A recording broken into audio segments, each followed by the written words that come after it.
could be the judge of it. We only did it for the love of it. For the love of it. Only thing they could break down is marijuana. I left the corners and started crossing the borders, traveling over waters, gain exposure without performing. You're only in it for the moment, you're of no importance. Take offense, but I'm known to state the obvious. Learn the hard way, I had to suffer every consequence. Give a damn about what you think, save your compliments. Go Duke blue in the face, lose consciousness. From negatives, I take the positive. Once you put it out, there ain't no stopping it. But I'm not seeking dominance. Prominent voice captures my audience. I used to give my all to be a part of this. Now it's just apocalypse, Babylon of politics. Lacking common sense, and it all sounds monotonous. How they just forgot that it was all about the effing. It's preposterous. Claim to be incontinent, more like incompetence. When the smoke clears after the bread is broke, unknown is known, unsaid is spoke. You could be the judge of it. We only did it for the love of it. For the love of it. When the smoke clears after the bread is broke, unknown is known, unsaid is spoke. You could be the judge of it. We only did it for the love of it. For the love of it.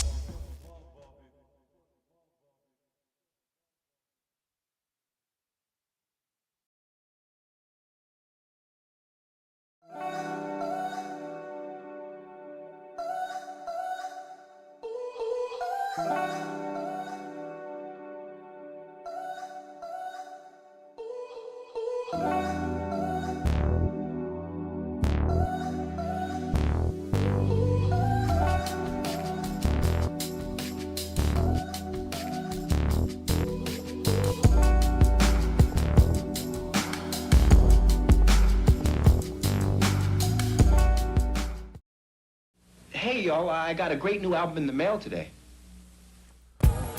B-Dub Beats. Whether you're in the mood for romance or an intimate night of fondling and hardcore fucking, B-Dub Beats. if you're into water sports, this is the soundtrack for you. Let your stream of conscience flow as you rock over B-Dub Beats. Cause you know you want it bad as I do. B-Dub Beats. Light her ass up. She said her shoulders hurt, but those B-Dub Beats were playing. Oh man, some things are worth pulling out for, like B-Dub Beats. hear the beats that made Florida Evans drop the punch bowl. Damn, damn, Oh damn, man, damn,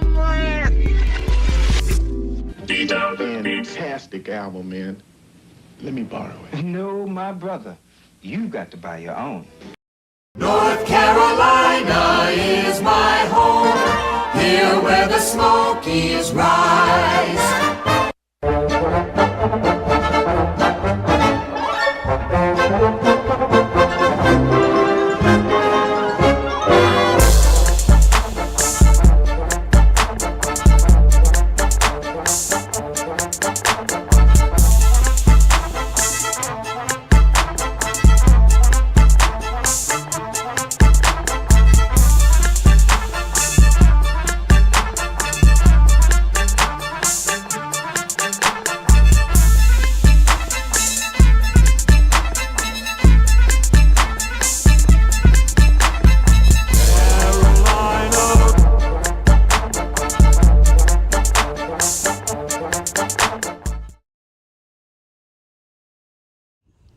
and we're live. What up, what up, what up, what up, what up, what up, what up? Back in the house once again. It is the effing Podcast 919, and I am B-Dub. Branson. Hassan, a.k.a. Alpha Dog. Woof woof. Buddha, Buddha, Buddha, Buddha, Buddha. And we're all in the building this packed Saturday evening. Well, shout out Kelly Joe. You Shout know what out I'm saying? Kelly Joe. Shout out Kelly Yo, Joe. it We're- needs graduation. Yeah, this week. shout out all the graduates. All the grads. Shout out all the grads. Graduates. class the of prom. 2026. Shout out all the kids making The major festivities, moves. man. Yeah, shout out all the kids making major moves. Be safe, no drinking and driving. Yeah, no drinking and driving. And wear a condom if it happens. Yeah, Right. definitely 18 wear a seconds condom. lead to 18 years. Yeah. Well, in this case, 21. Yeah. Go to college. But definitely shout out all the kids making moves, and shout out Rock Hill. Shout out my pops. Look. Shout out my dad. He's My making the rounds. Yeah, shout out Dad. Dad gave me a call today. Definitely. Yeah. I got to shout out Rock Hill. You know what I'm saying? Jealous. He said, "No, Dad called him too. I'm sure." Dad was like, he was thinking about us. You know what he told me to tell you, Dub? What's up? See, He told you I had to play No Marching. Surprisingly, he called me to tell me, you know what? I was listening to y'all old albums or whatever. Y'all need to make some new music. Look. I really like that He needs to put that No Marching on because that can go right now. That can still be playing. Dad said, I'm like, damn, Dad. He said, "When are y'all going to do an album?" Yeah. He asked me. He asked you that? He asked me. My dad asked me, of all people, when are we going to do an album? So I'm not going to say it's going to be Don't lie to him. soon or stuff like that. He gonna make you stand on business. But That's it's on you. out in the atmosphere. It's out in the atmosphere. You literally have and the person who asked for it. You would never think that he would ask for it. Well, you have a recording studio here. Yeah, so it's in the atmosphere. We'll see what we can do. We'll see. I told him, like he said, parenting and stuff like that. I told him, yo. I told him. Well, that's y'all's excuse. My album is done. I got Tell him, 14 tracks of dub Tell him, being Dub. mastered as we speak. Tell him, Doug. I'm just completing some skits. And All right, let's get the because there was an RIP I wanted to do. hold on, we got to give our customary shout outs. Damn, we dog, want what to you got going on? Slow down. The brakes on, buddy. Young Put the bad news Thundercat. out first. First of all, shout out everybody in the chat. If you're watching this, like, out. subscribe, Yes, share, sir. What's happening? interact with us. Yo, hype them videos, and we like 1,944 for the 10K mark on YouTube. Yeah, so make sure you're supporting us as we support you every Saturday with fresh content. Yes. But yo, shout out to Eighth and Fancy for all of your adult beverage snacks and needs. All of them.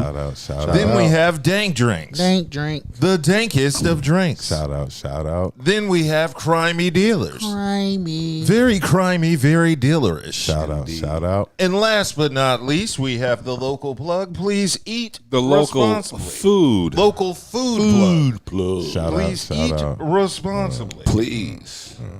Yes, indeed. So it has been a very pack-filled week full of music.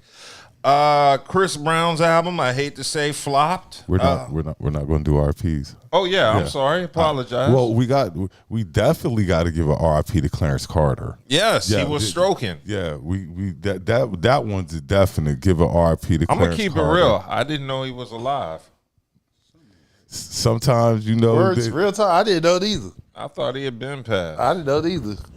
And then my last RIP, Donald Gibbs, Donald Gibbs. Revenge of the Nerds. Revenge of the Nerds. Shit. Revenge of the Nerds. Oh, yeah. Ogre. Oh Ogre. yeah. Hey, you guys. Ogre. Nerds. Yeah, I remember. Oh, that. him. That's the Goonies right there. Yeah, that was Goonies you did, Oh, but yeah, I'm doing Nerds. Nerds. Where you like, Nerds. Yeah, so definitely RIP to Donald Gibbs. You know what? R.I.P. to damn Jason Collins. Oh, yeah. RIP. Jason Collins. Yeah, the Nets. And Brian Clark. And Brand Clark. Brian Yeah. Clark from the Memphis Grizzlies. Yeah, that was wild. That to was know an active player. Extremely wild. That was Yeah. definitely RIP to them as well. Mental health is real, man. Yeah. We talked about it, how these players and they get injured and stuff. Clark was battling injuries and stuff like that, and it was reported that he's OD. demise itself. So, Jason Collins passed away from cancer in the brain Yeah. cancer. So shout out to Jason Collins. He was a very serviceable player when he was in the league. He wasn't an all-star, but he was definitely a well-respected player Been in and the league over teammate. 10 years. Yeah, He he was was in the league over 10 a years. serviceable big man. Yeah. Yeah, very They had his serviceable. twin Twin brother. brothers. Yeah, it was Jared, right? Jared Yeah. and Jason. Nah, Jason and John, I thought. Something like John that. Collins? No. It was Jared? No, it was Jared. Jared. Yeah, it was Yeah. Jared. John Collins John was the kid Collins. that used No, to that's play for the the Hawks. current one, yeah. Yeah, Lord. that's a completely different player. And Brandon Clark, he could ball too. Like, you know what I'm saying? When he was with Memphis and stuff like that, it's just definitely mental health is real. Mental health is real. Okay, so let's get into the topics because, as I mentioned before, it's a very musical week with Chris Brown's Brown album, unfortunately, not making a lot of noise. Right, I damn sure ain't hear a lot of people. I got an opportunity to listen to it, and it was meh. Yeah, I'm not gonna front. I was expecting a little more from Chris Brown. Well, first of all, Still Chris got to do this one thing. This is the most important thing he needs to do. Quit putting so many songs on albums. Well, I was gonna say that about the other person we Right. Look, that's cool, but The next you one. can't, 37 songs. It's hard to have a 37 song classic album. Like, really, You though. can't have supposed- a classic album with Look, 37 classics. It's impossible to It's have like, a classic damn, these with 37 niggas. songs. Look, these niggas going from one extreme to the next. We was talking about, hey, all these two barely 3-minute songs and shit. Now these niggas want to overload you with, like, what the fuck we you doing can't here? you can't process all this music What we that doing you're here? giving me. We try to listen. See, first of all, if you ain't got that album, like, as soon as you hear, you be like, oh shit, oh yeah, that's automatic replay. We got to digest it multiple times. You can't put a lot of fucking songs up there. What's the perfect song amount for an album? I don't think there's a perfect amount. I just think it's under 14, 13. Yeah, like, under, like 12, under something 12 under. to 14 range. We Even don't 11, that. right? It Right. doesn't necessarily have to be that. I'm just saying, like, once you start these numbers these are double LPs. Yeah, Yeah, they triple. Right, What Drake did was triple. Like, we'll get to that later. Yeah, like, but- and I'm gonna tell you now, I ain't listening to that shit. Right, I couldn't even find time to listen to that. Only, and see, that's another thing. Double LPs are hard, and usually people who does double LPs, they got classic albums. You know what I'm saying? So just look at all. I gotta do some research, but Who all's done double LPs though? it hasn't not been Biggie, Pac. Yeah, Pop. I think they give Life After Death classics simply because Biggie passed away. That's major right there, and Pac did it before he passed. we just don't need all that because we know we're not getting your best. If you're giving me all this music, I can't. It I can't wonder if these are be just your- contractual, obligation that they're trying to From fulfill. my understanding, I've heard a rumor that Drake had to release 3 albums to get get out of his contract.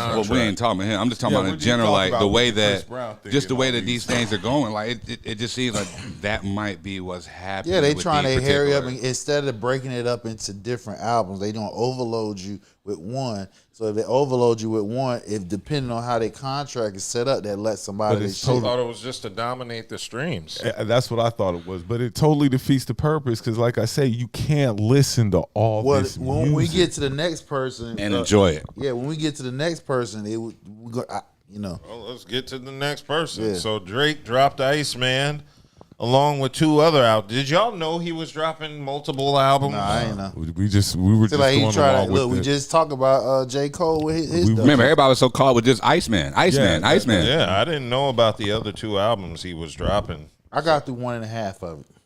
You got through 1.5. Yeah. No, I got an album to. I got an opportunity to listen to all 3, not entirely. I listened to Iceman fully, but the other 2 albums I have yet to listen to in full. I just skimmed through them. That was Maid of Honour and Habibti. Habibti, yeah. Yeah, Habibti.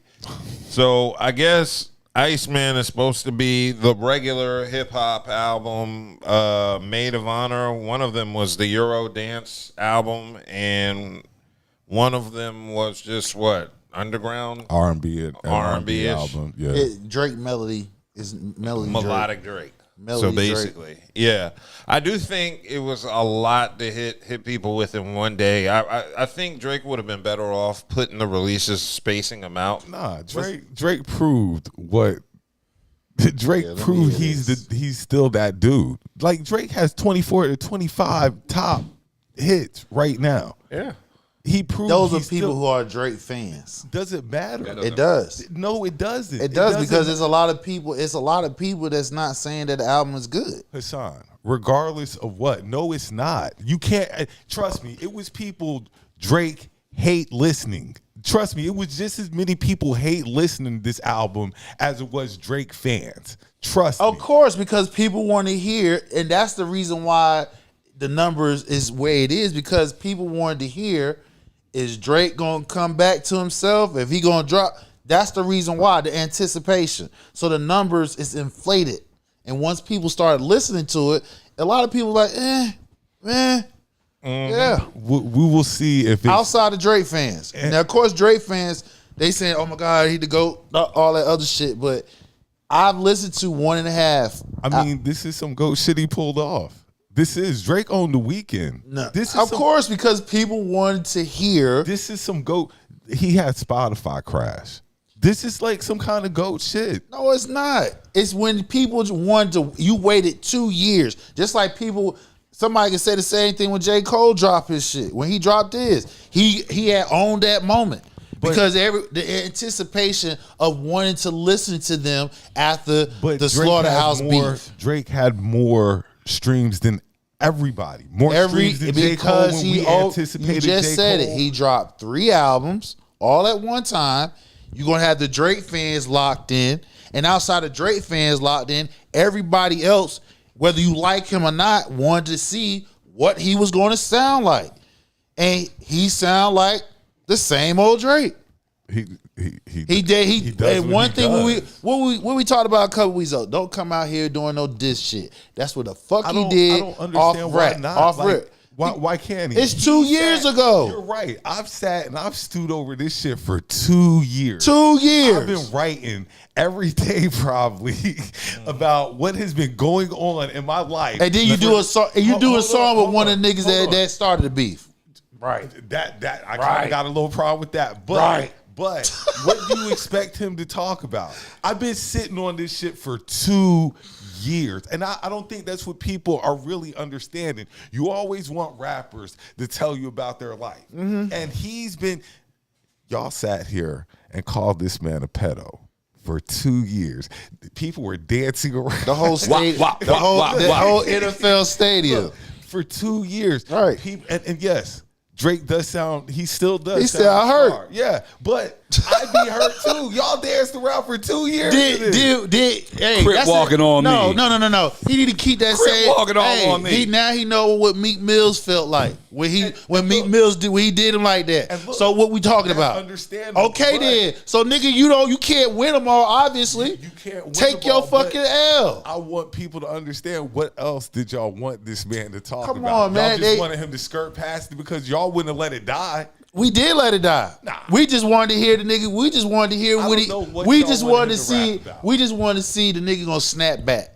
He did. He sound like the same old. He sound like the same old Drake. Albums. Yeah, now Drake actually did drop quite a few disses towards people. They were subliminals where he didn't name names, but there was quite a bit of people. This is every artist that gets dissed on Drake's brand new album, Iceman. Starting off with Pusha T, Drake ends up making a little shot at Pusha on this album by bringing up the fact that he was named in the Epstein files a few months ago and then says y'all was in the island hopping back and forth, now your name's redacted. Alongside that, A$AP Rocky also gets called out when Drake ends up saying your baby mama ain't even post your single where she at, and this is a reference to A$AP Rocky dropping his brand new album back in January, Don't Be Dumb. Drake also takes a shot at Jay-Z when he ends up saying that he would take the $500K over the dinner, with him flat out saying I'll take the $500K over the dinner. DJ Khaled also gets some shots for staying out of the beef even though Drake was dealing in a 1v20, with Drake specifically saying, Khaled, you know what I mean, the beef was fully live, you went halal and your people still waiting for a free Palestine, but apparently everything is in black and white and red and green. I'm seeing everyone's true colors. Playboi Carti as well is caught in the crossfire during this album when Drake ends up dissing him by bringing up his brand new album Baby Boy, with Drake saying, baby boy, please, I heard what you said to little bro about me, yeah, and when you run into Iceman, what you're gonna do except freeze, you not about to squeeze, you not in the streets. As for Kendrick Lamar, he gets dissed all over this album, with Drake firstly accusing him of botting his streams, with him saying, damn, who is this guy for real, 100 million streams vanished, no one got questions. And then in Iceman episode 4, Drake ends up lighting up a bot farm on fire, which is just another reference to Kendrick Lamar botting his streams to Not Like Us. And then Drake takes another shot at Kendrick Lamar with him saying, what was the year you said you had slaps, because I don't remember it going like that, I don't remember one word of your raps. Yeah, so those were some of the disses from Drake's latest album. Again, we remember any of them? That's the point. I don't. I do. You don't hear nobody online outside of outside of Drake fans talking about that shit. Bro, you're out your mind. No, Every I'm not. post I see is about a Drake reaction. It's a reaction. He to had Drake's- time to think about it. I guess so, nigga. Shit. He better cut. He went down. He went down a list. He went down a list of niggas that did that sided. Hassan, everybody is doing a Drake reaction video. Everybody. This is no. Of course, no disrespect to Cole, no disrespect to Kendrick, but they didn't have this type of publicity that Drake is. Are you stupid? No. K Dot did. He ain't owned fucking 2 years, 5 Grammys, nigga. What we talking about? Don't do that. When he dropped GMX, what? They weren't doing live reviews like they're doing. So for why this. is cause he done slaughtered his ass through the whole fucking damn beef. It was not. The war show told it all. He owned that whole year on the year and a half. Okay, but Drake still is the #1 artist. Period. He's only like that. Let me rephrase that. He's only like this because everybody wanted to hear what the fuck are you gonna sound like. That's it. Now let's talk about it like another week or 3 weeks later, a month now. Let's see if the numbers still stay the same. Okay, they're not. And he gave Ross. Ross definitely deserved the shot he got. That he gave Ross a shot, but I expected everything Drake did. I expected Drake. Okay, he had opportunity to air his feelings. Ain't nobody interrupt him. Everybody listening to him because when he was going through the beef shit, everybody was taking shots at him. He was getting hit left and right. And Drake shit is getting played everywhere you go. They're playing Drake songs. Okay, of course they're gonna Drake play it. 3 albums. Okay, there is enough music for everybody. He's the only one. Who else dropped? Who else dropped the same time he did?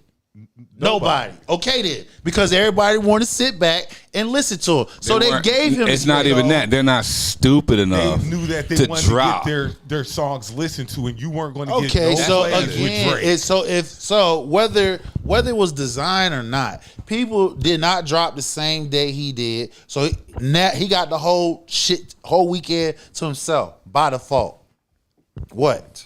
Other artists don't get that. No, because if we all know, if it was like that, other artists would have dropped at the same time. 2 or 3 artists dropped the same time on a Friday. But they knew he was dropping, so they were like, "We're not doing I that." just said nobody dropped because they wanted to hear what he had to say. So that whether it was by default or whether it was intentional, they gave him the space to go ahead and drop your shit. So whether you consider that GOAT shit or not, I don't consider that GOAT.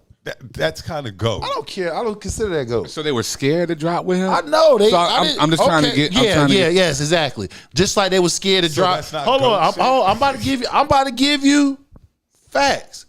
When Drake and K Dot going back and forth beef, did anybody drop any music? Those 2 summers? No, they didn't.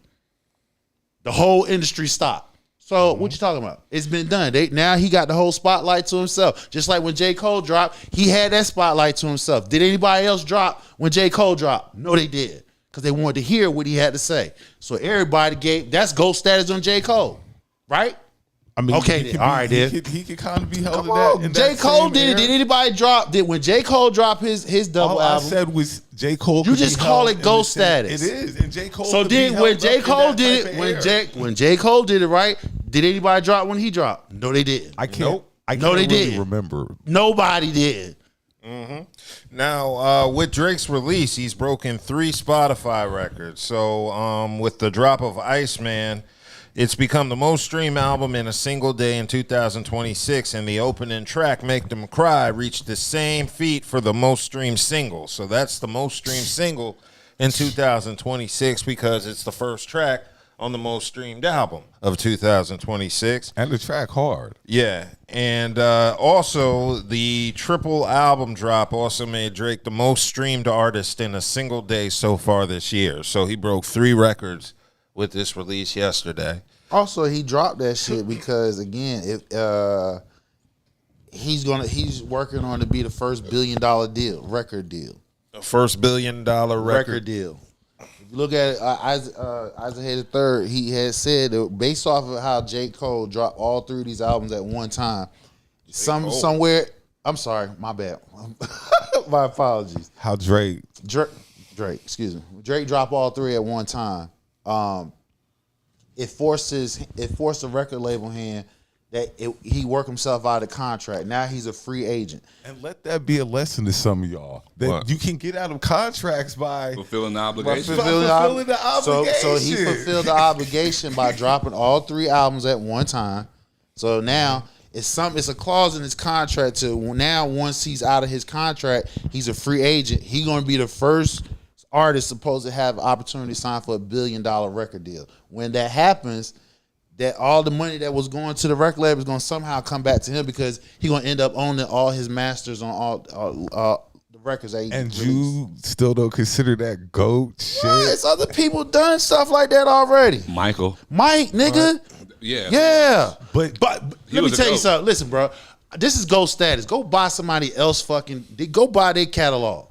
Go buy somebody else that's GOAT status catalog. That's Mike. I'm sure Drake could No, he possibly did. do that. Dude, no, I didn't. But What I like just said, what if I'm you were telling you is this. you keep saying GOAT. You're cutting me off. Go Let ahead. me finish. It is GOAT. You're saying $1 billion deal. $1 billion. Yeah. Who else? Mike. And who else? Mike never got $1 billion Got a deal. $1 billion deal. Nobody's don't ever have got to. it. So what? What I'm saying- no, what I- he ma- what I'm That's sa- GOAT shit. No, nigga, he made that. That's what I'm trying to tell you. He made what? He made $1 billion.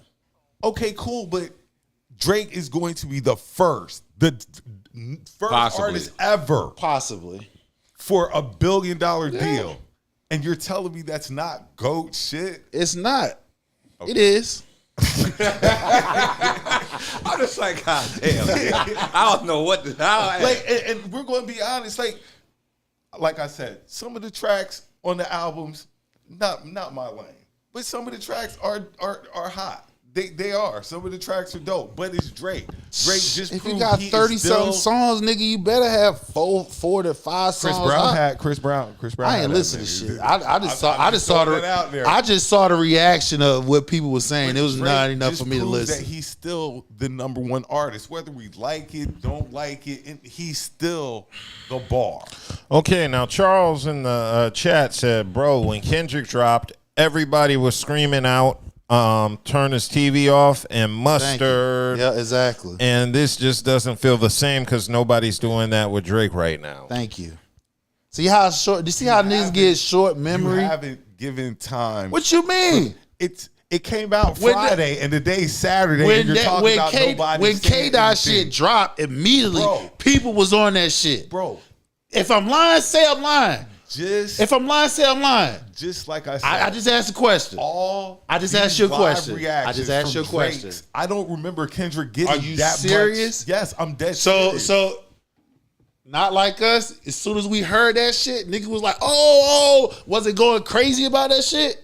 Are you serious? Look, Come he's on, still bro. the Keep it #1 100. artist. He's When still not the like #1 us. artist. Listen to what I'm saying. And I'm one day asking you a after the question. song came I'm out. asking you a question. When not like us drop, Okay. soon as it dropped, as soon as it hit your eardrum, you didn't say, oh, immediate reaction. People didn't go crazy. You got high school bands, college bands playing that shit. That's Come cool. on, dog. Ain't nobody playing Drake shit now. It And just it's- came out yesterday. What I just said It to you. just came out yesterday. So that's what make It that just so that came out so that proves what I'm yesterday. saying about how impactful K-Dot's song was. Because as soon as it came out, within 2-3 months, everybody was literally playing you're on every saying 2-3 platform. months and No, Drake just came back out up, yesterday. back up. Back up. What I just said was when it initially dropped. When it dropped, we had immediate reaction. Everybody was going crazy. Everybody. Rotation immediately. You feel what I'm saying? This doesn't feel like that. That's all I'm just saying. It doesn't feel like that. So what did you think of the actual Iceman album, the main album? I think it's Okay. all right. I think it's a Drake album. All right. It's all right. He said it. All right. But I'll say this. We always say bars. Drake was giving bars. Drake was giving bars at a high rate. You were saying Okay, what? I'm not saying I'm not saying he don't have that. Of course, he sound like Drake. Like K-Dot said, as long as you sound like Melody Drake. He did. He sound like Melody Drake. Okay. He sound like Melody Drake. But it says it all that he broke records yesterday. Of course, because nobody else dropped anything. So he had the whole weekend to himself. Yeah. J. Cole dropped in February. Right. One day. Bruh. You keep talking about he had one if day. I sit here, listen, that's easy. That's a walk in the park when no major artist is gonna drop anything because they're like, hey, bro, it's you. Let's hear what you got to say. So that means that this is broke whatever Kendrick did, whatever Cole did. It's broke all that stuff. Probably did. And I mean, listen, like you came to me and said they had the whole day to themselves. Right, they had a record. Listen, they had a record at the time when they initially dropped their albums. Because remember, K. Dot dropped 1, J. Cole dropped 2, and he dropped 3. You see that? Did you just see it? 1, 2, 3. Took 3 albums. I don't want to hear that shit, bro. Well, I mean, that first track was pretty dope. The first track was dope as shit. Yeah. All the make them cry, make them remember, and without the make them series, I like those tracks. Yeah. The track with Future, it's Hendrix. Listen.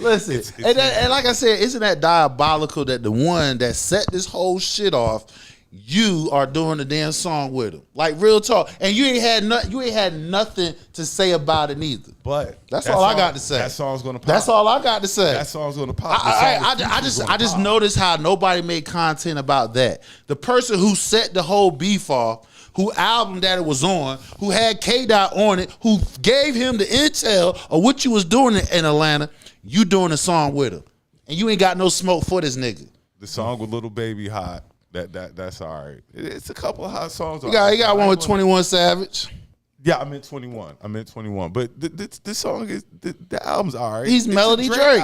He's Melody Drake. But like you said, he's giving you so much music to listen to. You can't. Because I mean, one, he give you so much music get into. Plus, also he working himself out his contract. He's a free agent now. But I will say this though.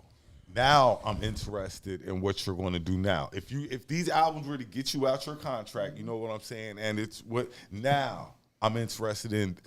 Of course, we're going to be interested in the next one. Of course, you know it's going to be your new start on life. It's yeah, like you're gonna be expecting something. He's the hottest. He's the hottest. He will be the hottest free agent on the market right now. Yeah. So does this mean he's gonna have a tour going like Cole is about to? I mean, really though, he just did a tour this last year. Oh yeah. Drake could do whatever he wants. It's Drake. Just like Cole can do whatever he wants. The big three can do whatever they want. Now watch. Now listen, this is a hot take. Watch all 3 of them do the song together. Watch. We gotta watch and see this. No, I watch all 3 of them. Watch all 3 of them. Look, listen. Nigga can say, nigga can say what the fuck he want to say. Watch, they can say what the fuck he want to say on the rap. Watch out. I'm saying this right now. Watch how all 3 of them niggas be on the track. Of course, I was thinking that about Future. And they're Thank you. If you could. That's why I said what I said. If the main nigga who set the shit off, you could end up doing a song with him and shit like that. Watch how all 3 of them be on the song together. Watch all 3 of them. All 3. That'll be interesting to see. So, I mean, I'm interested in seeing how this album is going to be perceived because, like I said, J. Cole's album came out in February. Are you still playing The Fall Off? No. I got a couple of tracks I'm still playing. No. You're not playing The Fall Off? He's not a Cole fan anyway. I got Cole songs on my playlist. So you ain't got no songs off The Fall Off? No. I got mad songs off of Forest Hill Drive, though. No, I have at least 3 songs off of Fall Off. So we gotta be mindful of that classic Are you still album. Listening to it? I never really listened to it other than that initial listen. And then, like, you know that. You got to be a Cole fan. Yeah. So, you know, that's just like with so Kendrick. That for me you got to be a Kendrick fan. Like, right. You know So what for I'm me, saying? right. So for me to have, like I said, I listened to Cole whole album. It's about 3 songs I got on my track list, and I'm gonna keep it 100. I'm gonna finish listening out, Champagne Poppy. I'm gonna listen to the rest of this shit, and I'm sure I'll probably get 1 or 2. But like I said, I mean, it's okay. Look, I got more West Side Gun songs on my playlist. Right. Don't they got something new coming? Doesn't Conway have something? Griselda said they're back together, so we're going to wait and see what's going on. Fake beef was false promotion. You know how the media does. The media, they were a part of it too. You know what I'm saying? So that's why I say the big three they gonna have a song together. See what I'm saying? They're Griselda families. You can only go so long with family. Hell, J. Cole family with both of K Dot. How he talk about K Dot? Nah, I'm talking about blood family. No, just cool. Okay, I get you, but again, no, I'm good. Oh, okay. Yeah. So that was Drake's album. I'm interested to see what people's perception is going to be once they have time to let it digest and listen to it. I wasn't impressed on the initial listen. There were only like 1 or 2 tracks that caught me, so I don't really think I'll be listening to it again. I don't think I'm Drake's target demographic. He's not with the real hip hop cats. He's targeting the pretty bitches, the pretty bitches, and the niggas. And the niggas that like the boppity niggas, look, you know what I'm saying? His target audience the is bop the pretty niggas. bitches. Like the pretty bitches, you got the pretty bitches and what's the niggas? He got a little. Yeah, but that's what happens. What you call them niggas? What you call them niggas? What? A fan base? Like no, he said he said he got the pretty bitch. I said he got them a lot, but he got them with the pretty boys, like damn near borderline pretty boys that like his ass too. He got a male demographic fan base as well. But that's what makes your fan base. So you got to have both. You got to have everybody. You know, not necessarily, but there's artists that have worked and they mainline was one demographic, but they able to cross over if need to. I'll put LL in mine. His main demographic was pretty much women. Yeah. But he'll cross over every now and then and let a nigga know, like, I'll bust you out, knock your ass out, nigga, so. And that's why I told you Drake is the modern day LL. Yeah. Plies will be another nigga you're coming to mind. Now, Charles said, I only got through Iceman because I can't listen to the rest because all that whiny ass, woe is me rap gets on my nerves. I hate auto-tune. I hate auto-tune. Like, that auto-tune. Just stop using it. It just takes away from the, it makes it seem like you're lazy. When they started it's over. No, it was cool when they started because when they started, nobody had ever done it before. That's what I'm talking about. No. That's talk boxes. That's what I was talking about. When I'm saying started, I'm talking about the originator. But I ain't talking about nobody new Jim doing that. Yeah. But if I can take, and that's what every album, not just because Drake do it a lot, but everybody just does auto-tune, and it's tiresome. Well, let's see who else was good at it. T-Pain. No, T-Pain. He was the new version of the auto-tune where everybody bite off of him. But when T-Pain did it, he was actually creative. He actually can make music without the auto-tune. So, that's all they make music now is with auto-tune. It's just old, like I said, it's a lazy way. That's all. It's like especially when rappers are spitting bars with auto-tune. You being lazy. Whack. You taking away from your talent. Yeah. So, shout out to Drake. We're gonna see what the Iceman album does. I personally ain't gonna be listening to it. I'm gonna say this: the album, of course, is overhyped, and overhated. It's just how it is, and we knew that was that's why the numbers is pretty much inflated. Overhyped and overhated. Yeah, that's cool. That's cool. Shout out to the Iceman. Yes, shout out to the Iceman. So let's go ahead and keep it moving, because Kevin Hart was in the news this week. This nigga. Kevin Hart had his roast with Netflix, and it brought a lot of controversy based on the material there, and a lot of people found it was a little harsh. Did you see the Kevin Hart roast?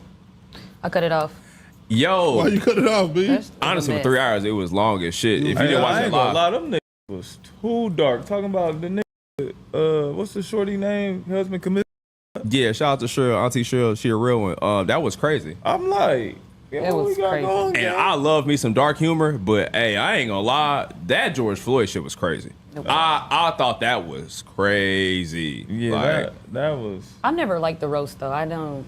They were going too far. They was going. I've seen some funny ones, but like I don't know. The Rock was good though. The Rock was That funny. was funny. Yeah, The Rock was actually pretty funny. I'm like, when he said his daddy was a crackhead, I was like, He said, "Yeah, my dad was this.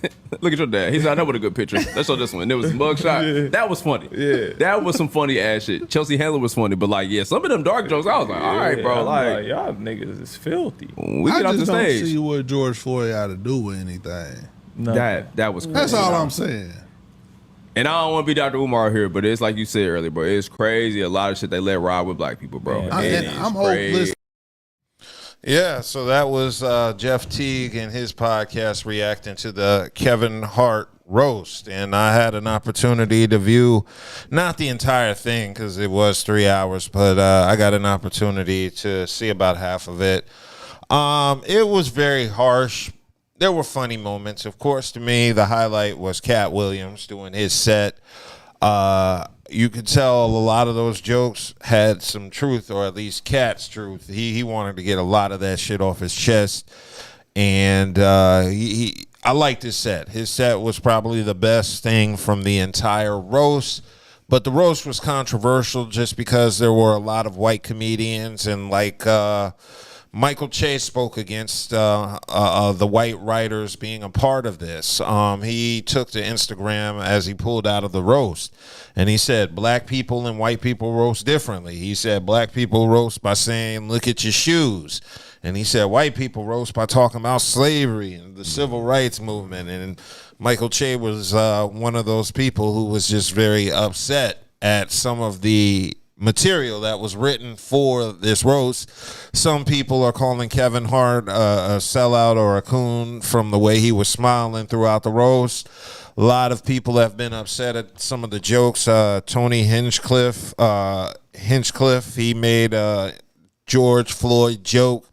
A lot of people found it inappropriate and not funny, even for roast standards. And if people don't know who he is, he was a comedian that was at Trump's, I think, inauguration. He was talking about the Spanish people and stuff like that. So that's when he first came on the scene. Yeah, so in addition to that, there were a lot of people who did give sets, particularly The Rock, Chelsea Handler, a slew of other people. Sheryl Underwood. Yeah, I did see her roast. They talked about her. And that white guy that we talking about. They said Regina had a hot set too, though. Yeah, Regina Hall. She had a set. The guy that we talking about, the white guy, the controversy, he had cracked on roast Cheryl husband, because, you know, for those who hasn't kept up, he committed that. Yeah, he committed. He committed that when he was married to Sheryl Underwood. I remember hearing that story. Right. But she cracked back at his ass though. Mm-hmm. Yeah. So this created a lot of controversy. Did y'all have an opportunity to see the roast? I saw some of it. I mean, again, see, and this is where you have to be careful about white folks involved, because white folks like, oh, that's a roast. That's how it's supposed to be. A roast is at the person at the center, and that was Kevin Hart. When you bring in other people like Floyd, that ain't had nothing to do with the roast, that's like you want to take a dig at which us black Americans saw this black man died on channel with somebody, a police officer, knee on his neck. And for you to take that reference and put it in the roast, which it didn't have nothing to do with the roast, because the roast is supposed to be on Kevin Hart only. Yeah. You know what I'm saying? So people are like, yo, that's some foul shit. You feel what I'm saying? But, you know, of course, white folks, especially the ones that have racist ones, they're like, oh, that's what a roast supposed to be. No, I mean, but if you look at some of the faces of the people, you could have read the room. Yeah, like they wasn't digging that shit. Even Kevin Hart, like if you look at Kevin Hart a couple of times, he was definitely he knew what it was. Well, he was definitely uncomfortable with some of those. He was only uncomfortable because he saw everybody else uncomfortable, but he gave the okay. Yeah. Because anybody that does a set, it has to go by him first. So he already knew what this guy was going to say. He didn't think that everybody was going to react the way they did. So naturally, he got to save face. Go ahead. Well, I was also going to say the day after, once all the criticism came out, Kevin went live on the bed, laying in the bed. bed. On the bed, laying down, just letting people know that these were just jokes. Don't take it personal. Right. He wasn't taking it personal. But nigga, it wasn't direct. That's the point. if the joke was directed to you and you only, yeah, you're right. But you as bring Black somebody, America- Black America, Black and America even other watching it. folks that's not Black America that had a conscious mind knew that shit wasn't funny. And the fact that, but again, people already, Lizzo said this, she said, you're going to see a lot more of your Black famous stars that you like that's MAGA. And he's MAGA. Yeah, they been already, They get ready to, but you know it's a lot of them. This is my question for y'all. You think Kat and Kevin really squashed the beef? Hell no. Nah, I mean there wasn't any beef really. It was just Kat talking shit. Right. Well, Kevin just Hart tell him what he is. You think Kat going to keep talking shit Yeah, about he gonna Yeah. keep talking shit. He gonna tell him about himself. Yeah, I don't think Kat likes Kevin just for the actions that he's done in Hollywood, and I don't think because they shook hands he's done talking about him. Yeah, even though there really shouldn't be nothing to talk about, Kat really kind of vented every issue he had with Kevin during the roast. So I'm like, what else is there to talk about? Right. If Kevin's just going to keep doing the same thing, you can keep talking, but you've already talked about it once. Ain't no need to keep bringing it up every time. We know what you think of him. So, yeah, it should die at this point. I don't really think Kat can have a lower opinion of Kevin.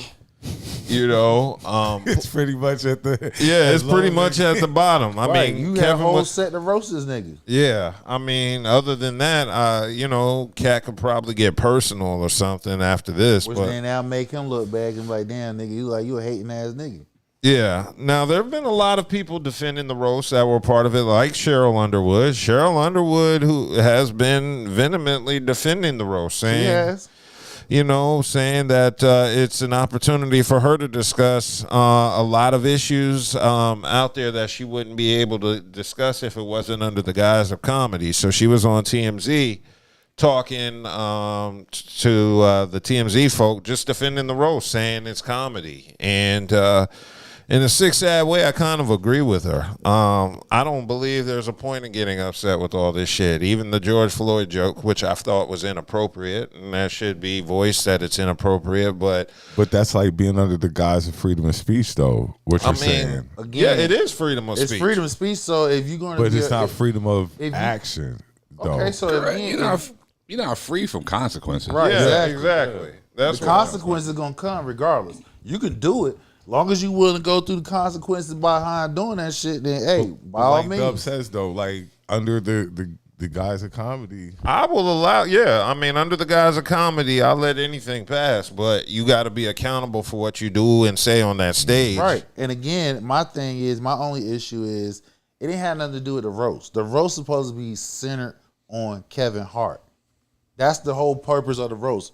My understanding. Whoever's the butter, but the butt of the joke that everybody who's up there got to set is going that thing. Him or her. He brung a whole situation in that didn't have nothing to do with it, and that's Or other panelists, typically. Like the ones I've seen, it's like anybody who's doing the jokes, doing the roast, they can always, catch a stray or something like that. Typically, that's how it goes. right, that part. But bringing the Floyd incident didn't have nothing to do with the roast. That's the whole thing. And people who got common sense and who appreciate comedy, because again, I don't want to censor nobody when it comes to comedy. But again, motherfucker, read the goddamn room, read the fucking whole energy. You know that wasn't gonna fly. Yeah. Well, I mean, this is what happens with roast now. Now, I remember seeing clips from old roasts from the 70s, like when they did Sinatra and like Richard Pryor. And those roasts were like really small venues with intimate settings and a lot of people that knew this person personally.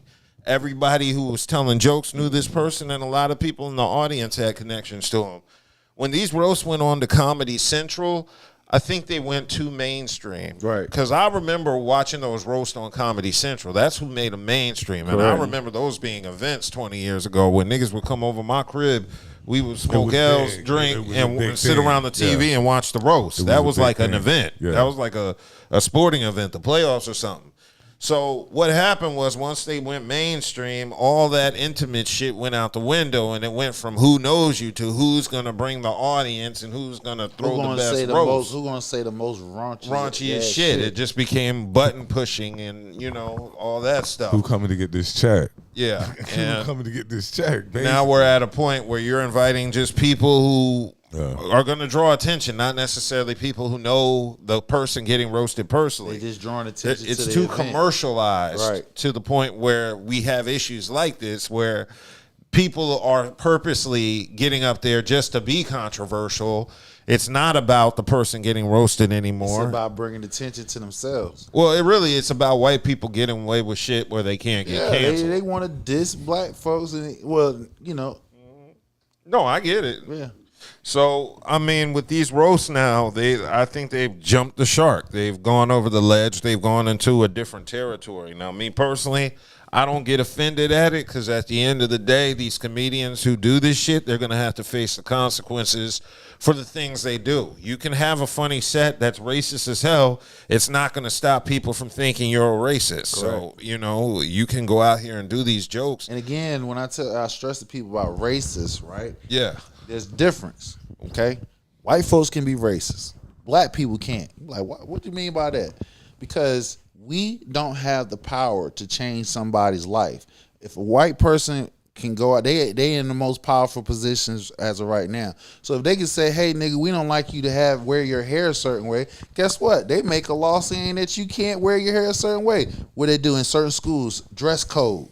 You can't wear or dress a certain way. So that's the difference. Can we be a bigot? Yes, we can. We can be a bigot. But we don't have the power to change somebody else's life based off how we feel and view things. Yeah, exactly. So, I mean, with this roast, I definitely think it rubs some people wrong, and I think it's going to temporarily put Kevin Hart in a negative spotlight. I don't think people are going to hold it that much against him. Provided his next movie is good or his comedy special is decent, people are going to have short-term memory on this roast, especially when all the anger is really directed at the white people who were being racist at the roast. So, again, I defend people's right to say what they want to say, but not the consequences. You have a right to be as crazy as you want to be on stage. Just be ready for the blowback that comes with doing your set. Don't be bitching. Yeah. So, with that being said, I wanted to get into a subtopic on this because it appears Complex has released the top 50 greatest black comedians all time, and it's ruffling feathers. Complex comedy, what the heck you got going on here, man? What is this? The top 50 greatest black comedians of all time? Okay. Let me just take a look at your top 10. Your top 10 don't even look right. You have 1 Eddie Murphy, 2 Kevin Hart, 3 Richard Pryor, 4 Martin Lawrence, 5 Dave Chappelle, 6 Chris Rock, 7 Bernie Mac, 8 Cat Williams, 9 Cedric the Entertainer, 10 Red Fox. Well, if you rearrange those 10, I might agree with you. You got to rearrange them now. What is this? What in the AI is this? Sinbad at 12, 13 Mike Epps, 15 Robin Harris, 23 is Drewski. I don't think he's made the top 50 yet. Not yet. He can still do that. Getting into stand-up and sketch comedy. 23? 20 D. Ray Davis, okay, my boy. But this is not making sense, though.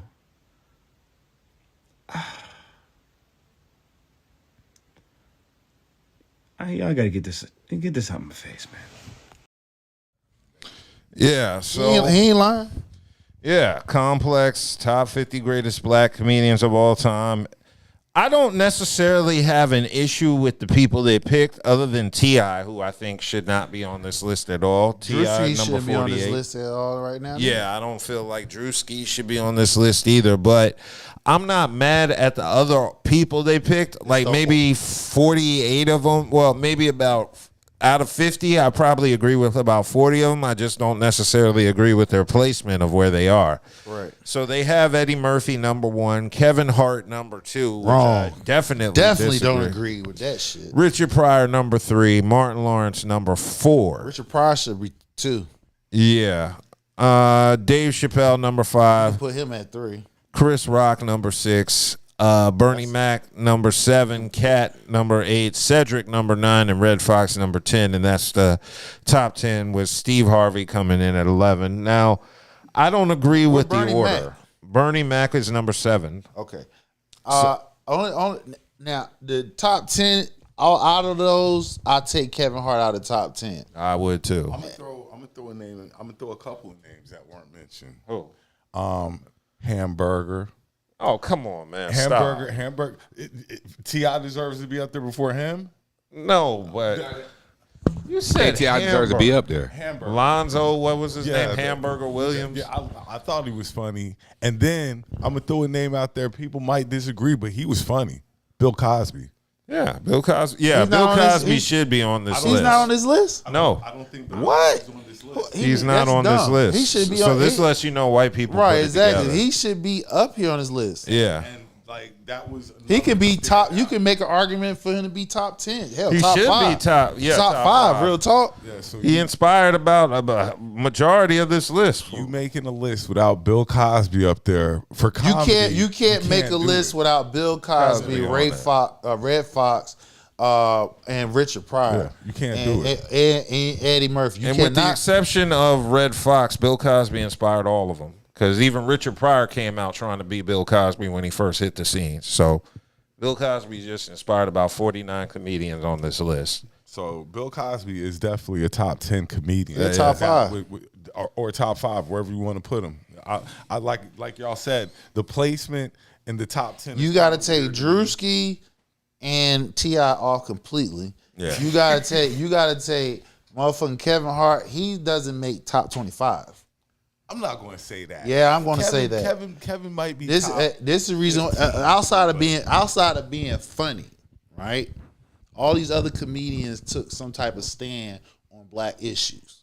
Kevin Hart ain't gonna do that. You feel Kevin me? Hart has empowered numerous black. We're not questioning he hasn't empowered numerous black comedians. When I'm saying black issues as a whole, every last one of them comedians has took some type of stance when it came to talking about. I can still black forgive it because he made all of his friends millionaires. I think Martin's a little too high, but that's just my opinion. I do too. Was Patrice up there? No. issues. No, I don't think no women. Yeah, Patrice O'Neal ain't on this list. You don't even have I don't see Godfrey on here either. he shouldn't be top 50. Oh wait, never mind. He's 43. My bad. But yeah, that was my thing. Like you got to give Bill Cosby his due. He should be top 5 got, all day. You got to give Bill Cosby. Yeah, that's how you know white folks put this list together. might They not try like to him, erase but- it. Hell, they be the ones to put his ass up there. Is Bill Bellamy up there? Yeah, Bill's up there. Bill Bellamy. DL. DL Hughley. Yeah, D.L. Hughley is up there. He's number 16. Where's Bill Bellamy on this list? I don't see him. He should be up there. He definitely should. Yeah, be up there. I don't see Bill Bellamy on this He list. should be up That there. is amazing. Yeah, so Bill they- Bellamy is not on this So they list. missed. So Shout now, out Bill too, because Hey, I know I'm a comic. You know, I y'all met know him so one now, night. so, Bill Cool so look, is- so Bill check Cool it. is So a now, fan, so too. real talk. So now, those other two names they didn't put up there, right? Do you take Kevin Hart off completely? No, Kevin Hart's a top 50 black comedian. Are you just a hater? No, I'm not a hater. Listen God to what damn. listen to what I'm saying. he said completely. Completely? Yes, nigga. If they kept off Bill Bellamy and motherfucking Bill Cosby, and Bill Cosby is considered a top 5 all time comedian. Kevin Hart is funny. I mean, Kevin Hart going to drop You're a couple not. spaces, Hey, but listen. we're not taking it. Are y'all gonna listen to the question that I'm asking? Go for it. If they didn't put Bill Cosby, he's a top 5. We agree. Top 5 comedian. He's not on this list, and we just said Bill Bellamy's not on the list.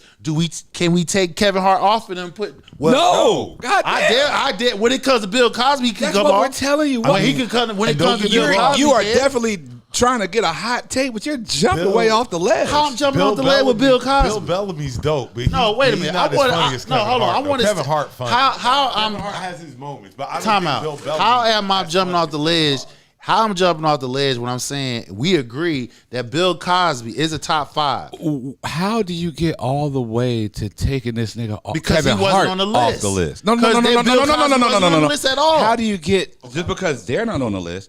You get to removing Kevin Hart. So if we just sat here and just said we don't agree because the list had missed, So you're gonna shift him out to 50. so if we have to, That's what I'm saying. That's what he's listen to saying, right? Yes. You're gonna shift if we out to take 50. if we don't No, have I don't if agree we with don't okay one if you're keeping all time top 5 all time, you just said he inspired 49 of them damn comedians. So if we got to put him on, do Kevin Hart come off? I would take Drewski off before Kevin Hart. No, we already removed him. I'm just saying in I'm general. gonna tell you who we dropping. We taking Faison Love off the list. Faison out. Okay. See, look. See what I'm saying? Faison out. Faison kind And of funny. T.I. out. We already agreed I'll T.I. give it and to Drewski. T.I. T.I. I'll is the give it to first T.I. out. We already agreed to Drewski and T.I. We have replaced them with somebody else. I mean, the rest of these up here, it can't go nowhere. Like, I'm looking at this list now. And I'm But like I said, they miss. If we're saying Bill Cosby has Nigga said get rid of inspired Kevin Hart. damn near 99.5% of all the top 550, and he's not on there, right? If we got to put him on there, right? Who we take off? I just T.I. T.I. Drewski. Okay.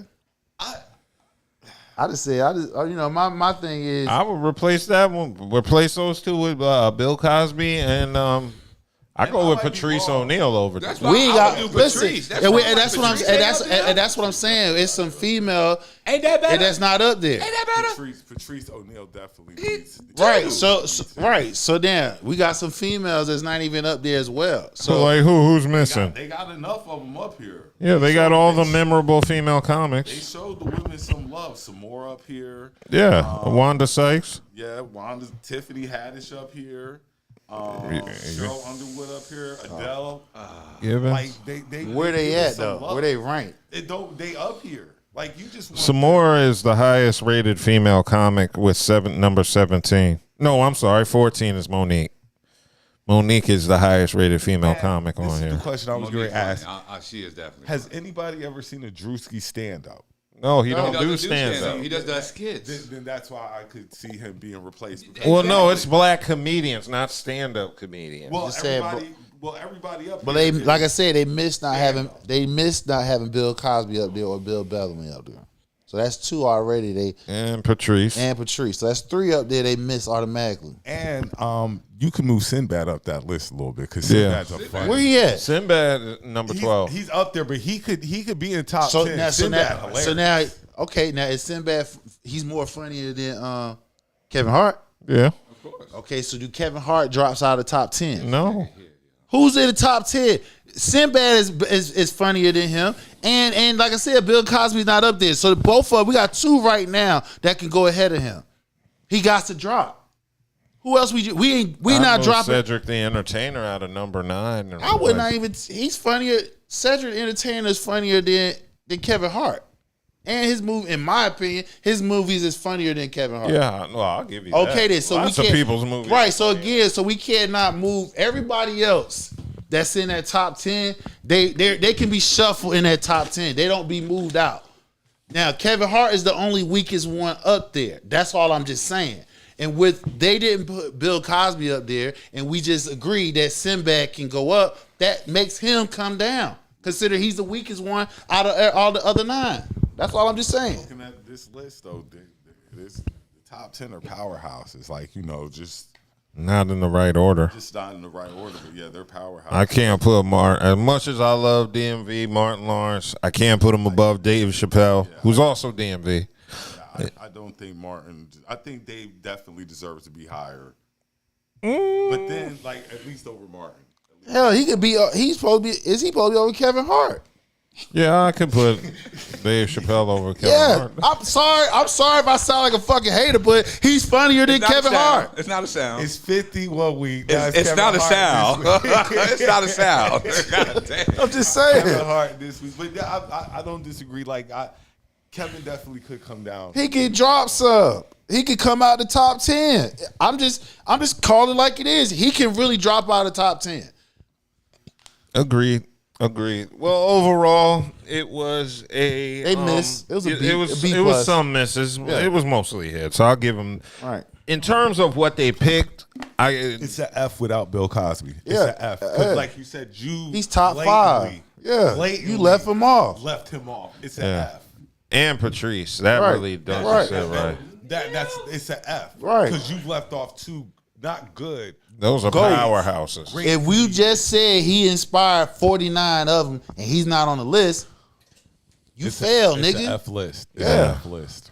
Cool. Well, let's go ahead and move on to a more serious subject. Because racist live streamer Chud the Builder was arrested this couple days ago. He got into an argument with another man. A U.S. veteran. Yeah, a veteran who I guess got into a confrontation with this racist shock live streamer, and Chud eventually, I guess, pulled the gun out, shot at the man, and then shot himself and cheddar bobbed himself. Cheddar bob. Ultimately, he ended up getting arrested, and his bail is currently set at what, 1.23 million. 1.23 million for an attempted murder charge, and the streets is talking, saying he got what he deserved. I'm about to play the video, but the racist streamer Chud the Builder has been hit with a $1.25 million bail, and it looked like bro's about to cry. 1.25 million, based upon the fact that how many people were in the courtyard, were here at the courthouse, and the seriousness of all these felonies. That man is cooked for multiple reasons. Even lawyers agree. Because pause to read, in Tennessee, you cannot purposely provoke people so that you can use self-defense when they react. Not only was there witnesses to show that he started it, but there's multiple evidence and videos online showing that he admits, yes, I antagonize black people and try to get them to fight me so I can use my firearm. Which, again, he's been exposed for not only being pegged by black women, but also dating black trans women. So not only that, he was out on bond, and his bond said that he wasn't supposed to have a firearm. Y'all talking about some, name calling and harassment don't mean putting your hands on somebody. Well, in Tennessee, if you do that and they punch you, you can't just pop them. Especially when you're live streaming and admitting to fans every single day that you're going to go try to get somebody to fight you in order for you to use your firearm. That's premeditated. Big dummy. Oh yeah, so Chud the Builder. Chud the Butcher. Cheddar bob. Cheddar Bob. Cheddar Bob. Cheddar bob. That's fairy cheddar bob. Peg cheddar bob. Yeah, so Chud the Builder, Dalton Etherly is his government name. You've pretty much heard the story about him now, but if you don't, he is basically a live streamer who goes around antagonizing black people, calling them the N-word, and calling it, as he says, chimp out, where he antagonizes black people to want to fight him or shoot him.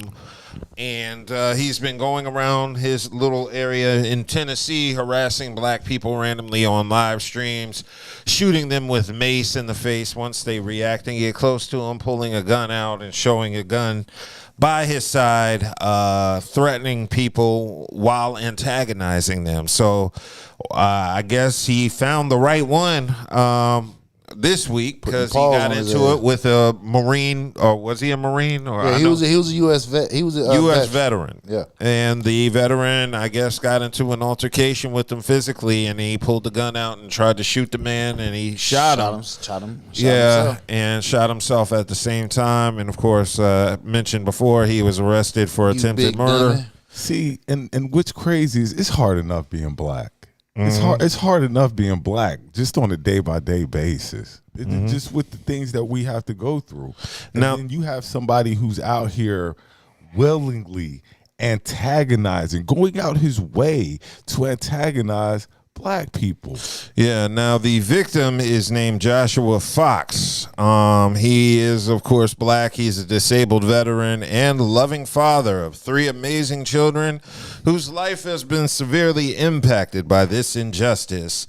And in addition to the attempted murder charge, Chud the Builder is facing additional charges, including employing a firearm during a dangerous felony, aggravated assault, and reckless endangerment with a deadly weapon.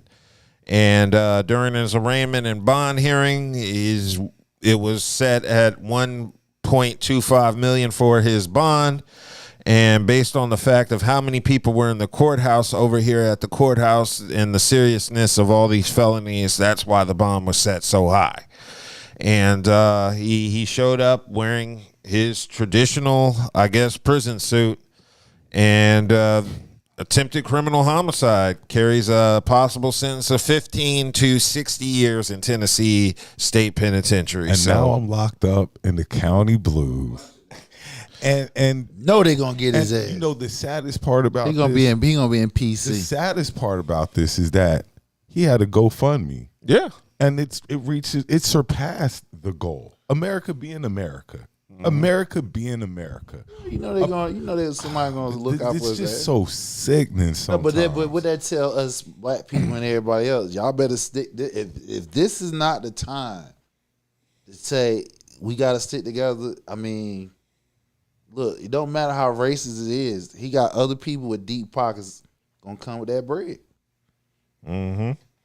Yeah. So this altercation, I guess, started. He said.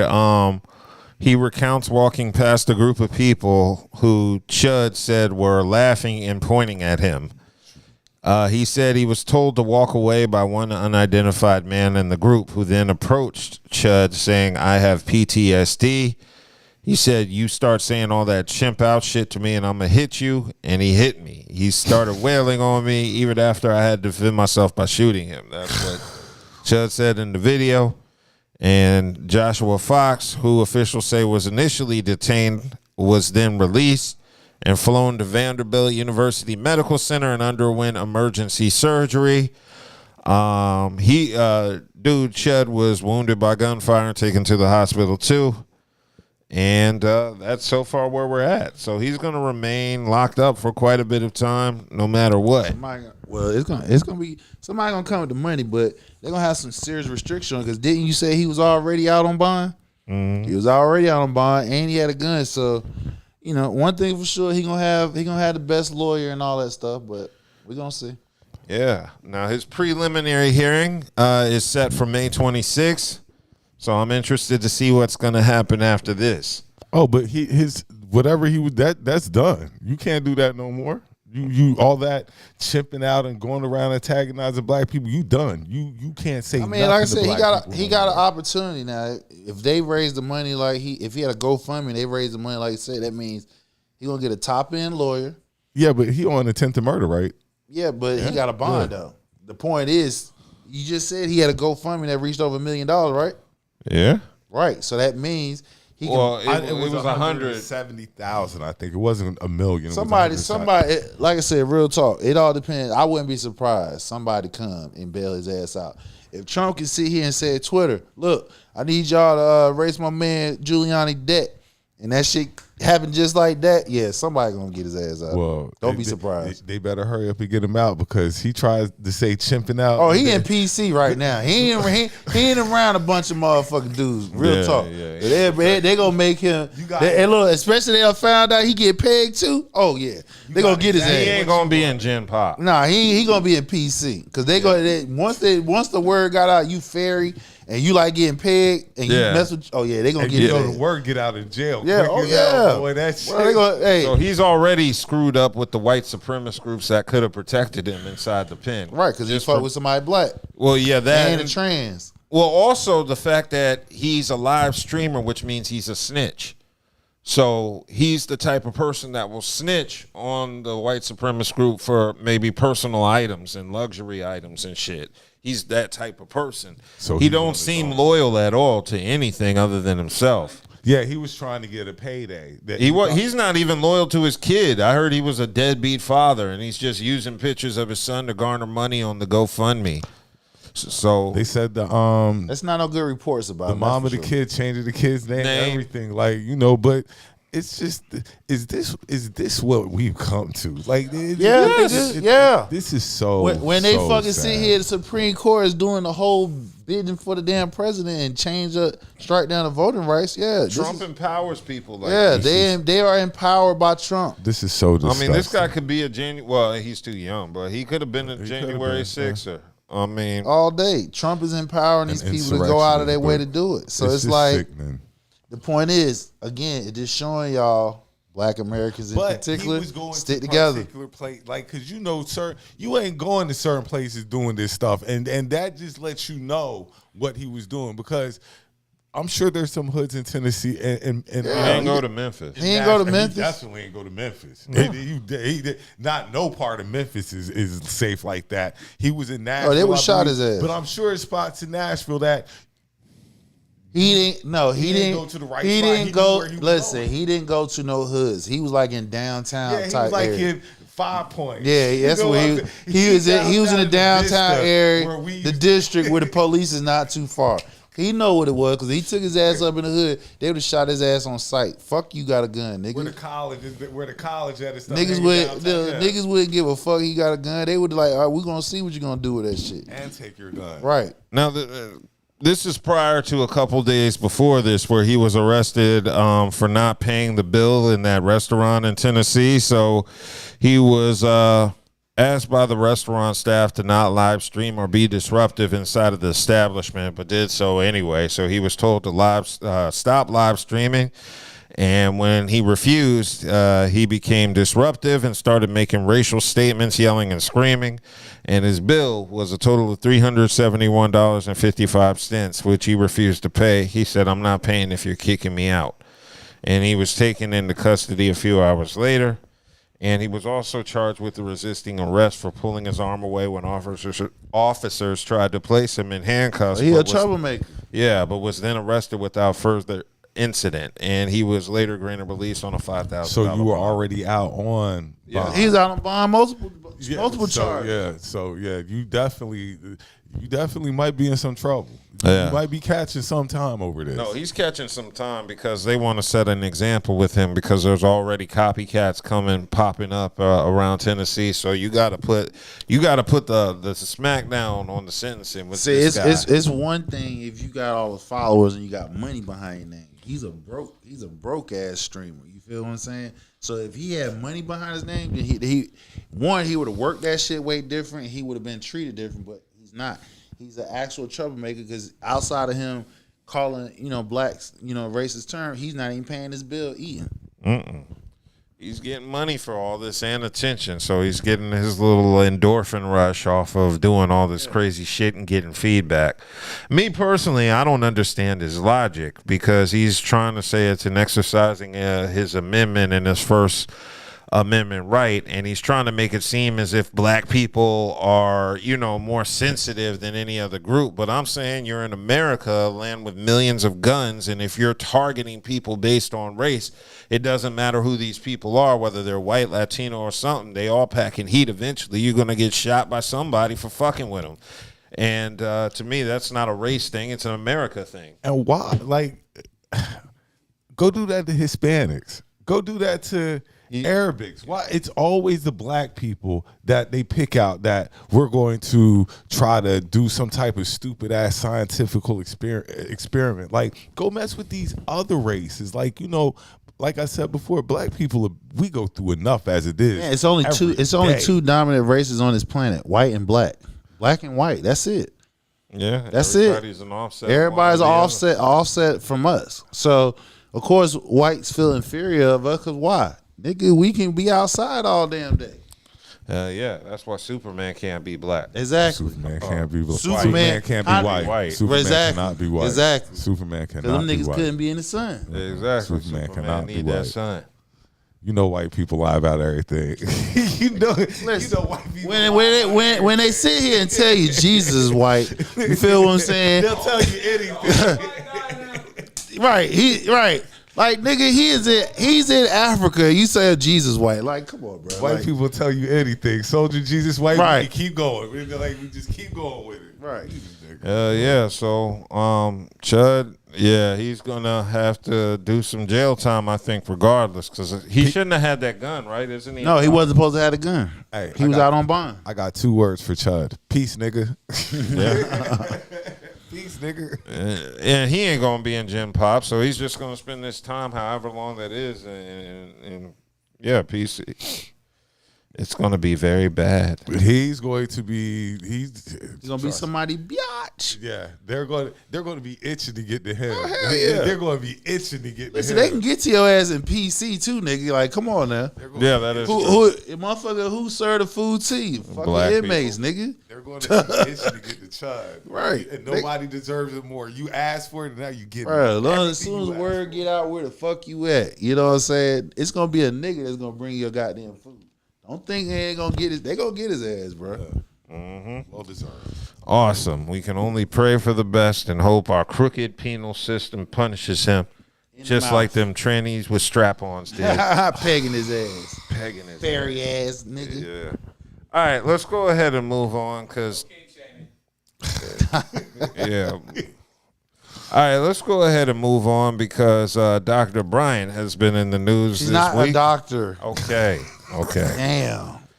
Okay, Dr. Cheyenne Bryant. No, Cheyenne Bryant. Okay. Let me get the story off first before you cut me off. All right, so Cheyenne Bryant is in the news this week. She's been promoting her book, facing a ton of backlash because she's been pressed lately over people wanting proof that she's a doctor who actually practices. And she was on the Breakfast Club recently, and some of the conversation she had sparked backlash because originally she was on Joe Budden's podcast saying she wasn't a licensed therapist, and she said the license was only to pay the bill. And that caused a lot of feedback from the professional mental health community and other real doctors who started getting at her. Cheyenne Bryant is lying to you about being a doctor. This is a master's diploma from Argosy University. And this is a doctoral diploma from Argosy University. It's really unfair to the women of color, especially Black women, who have worked so hard to get the title of doctor.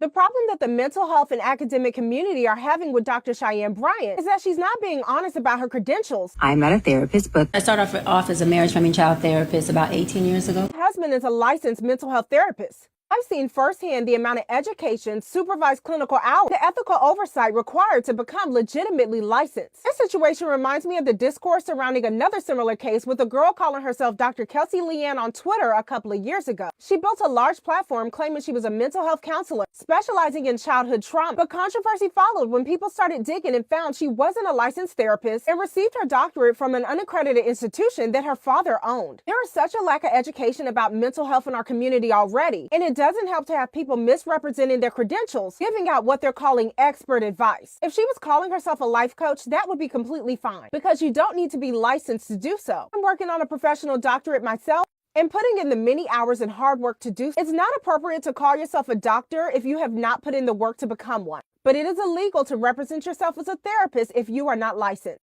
Cheyenne Bryant pulled off I was the CEO of Toys R Us. Yeah, she pulled off. I was the CEO of Radio Shack. That's what she pulled off. But again, though, she's been called out for this already because once she went on Cam Newton and she started saying that terminology, it was already doctors then was calling her out saying she using terminology from the wrong therapist's point of view. She done now, and the reason why she's supposed to been done. Well, she done now. I've been saying this shit. It's because women are turning on her. Yeah.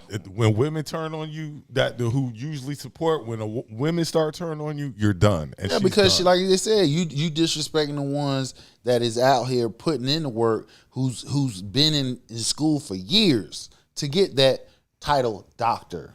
She hasn't done so, and she's lying. Yeah. Now, another major part of this is the fact that she's downplaying the importance of being licensed and being accredited. So, like I mentioned on the Joe Budden podcast, she said she was not interested in getting a professional license. She said it's really only needed so you can bill insurance companies, and she prefers to operate as an unlicensed psychology expert and life coach, as she put it. So, she's basically making up an excuse for why she doesn't have a license and why she's preferred not to have that license. Meanwhile, she's a fraud. Yes. Yeah, she's a fraud. And 100% a fraud. anybody keep putting her on their platform and keep allowing her to call herself a doctor, and you're not checking her while she's on your platform calling yourself a doctor, then your platform shouldn't be worth looking at, because you're sending out wrong messages, misinformation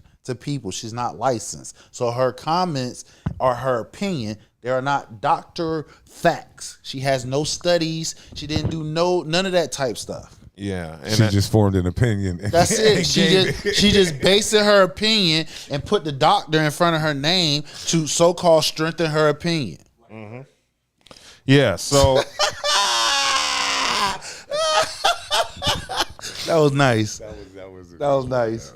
Yeah. So, as I mentioned previously, the mental health community is giving backlash to her. Lots and lots of mental health professionals are saying what she's talking about is clearly dangerous and misleading. I mean, if we're talking about how athletes they're going through mental health crisis due to their injuries and getting back onto the court, and other everyday folks trying to maintain daily because how rent is high, the cost of living high, gas is high, and stuff like that. They don't know where to pay their bills or eat. And we got a person up here who's falsely addressing herself as a doctor just to give an opinion. That's the reason why people don't trust mental health now, because you got people like herself misrepresentation her actual status. And like you said, if you call yourself a life coach, then fine, you're safe. But you're using the word doctor, and that means something. She could have been reverend, and that could have bypassed all this shit. Yeah. But actually, you still can't, because then you have people who's in that field gonna be like, "Hey, nigga, you still gotta go to school for theology and stuff like that." No, you don't. Not technically. You can get your degree for being a reverend online. Yeah, anybody can get that shit. But yeah, in addition to that, there's been controversy over her time at Argosy University, which is where she claims she went for her doctorate. Nobody can find her doctorate thesis or her dissertation. No records of any of that were able to be found online. And she's saying it's because Argosy University closed down permanently in March 2019, and her academic records were allegedly wiped, making it impossible for her to pull up her transcripts. Bullshit. I was the CEO of Toys R Us. Well, there have been claims since that time that have came from other graduates from that university. Actual graduates from Argosy University went live on YouTube and TikTok showing that any student can still pull their official transcript. You still can. That's what I was about to get ready to say, because if that school, even though it showed closed down, the school accept government money.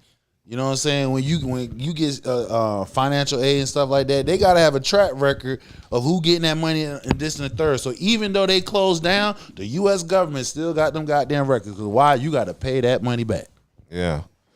So she basically she just scammed everybody. She's a fraud. She been scamming everybody. No, like I said, got popular. She been blown. Her cover been blown since last year. She got popular off of being a pretty chick that, you know, threw doctor in front of her name, and now that people are calling her out on it, the ride's over. Right. She's sitting here trying to say, "Oh, you out here creating broken homes, bitch. You ain't even a fucking doctor. You know what I'm saying? You just giving your damn opinion, which you got a fucked up life. Because why the fuck you ain't married? Because you sit here don't know whether you want like men one moment or you like pussy the next moment. You only like the fetish part about being a man because you want something up in you every now and then. See, that's the part people ain't talking about. Y'all putting her ass up there because she drive up views, clicks, and shit like that. She's false representation. She should not be on nobody's platform for here on out. I mean, I don't disagree with you on that. I think she's done a good job with her wordplay, but yeah, people have been pressing her for way too long, and for her to not show any of these results. Yeah, it's very questionable. Now, Umar Johnson was somebody who came under fire for the same reason. People were questioning whether he was a doctor, and he provided proof. He's an actual doctor, although he doesn't practice or he's not currently licensed. There was a point where he was licensed and he met all the criteria to legally call himself a doctor. So even though you may not agree with him now, he was a doctor. So he's proof that, you know, you can be crazy, batshit nuts on the internet and still be the truth, and, you know, offline. Exactly. Like if you're good with words, you can pull this off like she did. Yes. If you're good with words, you Again, can pull just it say off like she did. just say you're a life coach. You don't want to be called a life coach because that means somebody can challenge your thought process. When you call yourself a doctor, that holds weight. People not gonna necessarily challenge a doctor's point of view because like, well, she a doctor for a reason. You know what the craziest part was? She was on there talking about she had therapy sessions with all these different people, and it was just podcast interviews. She was turning her podcast interviews into like credible sessions. Exactly.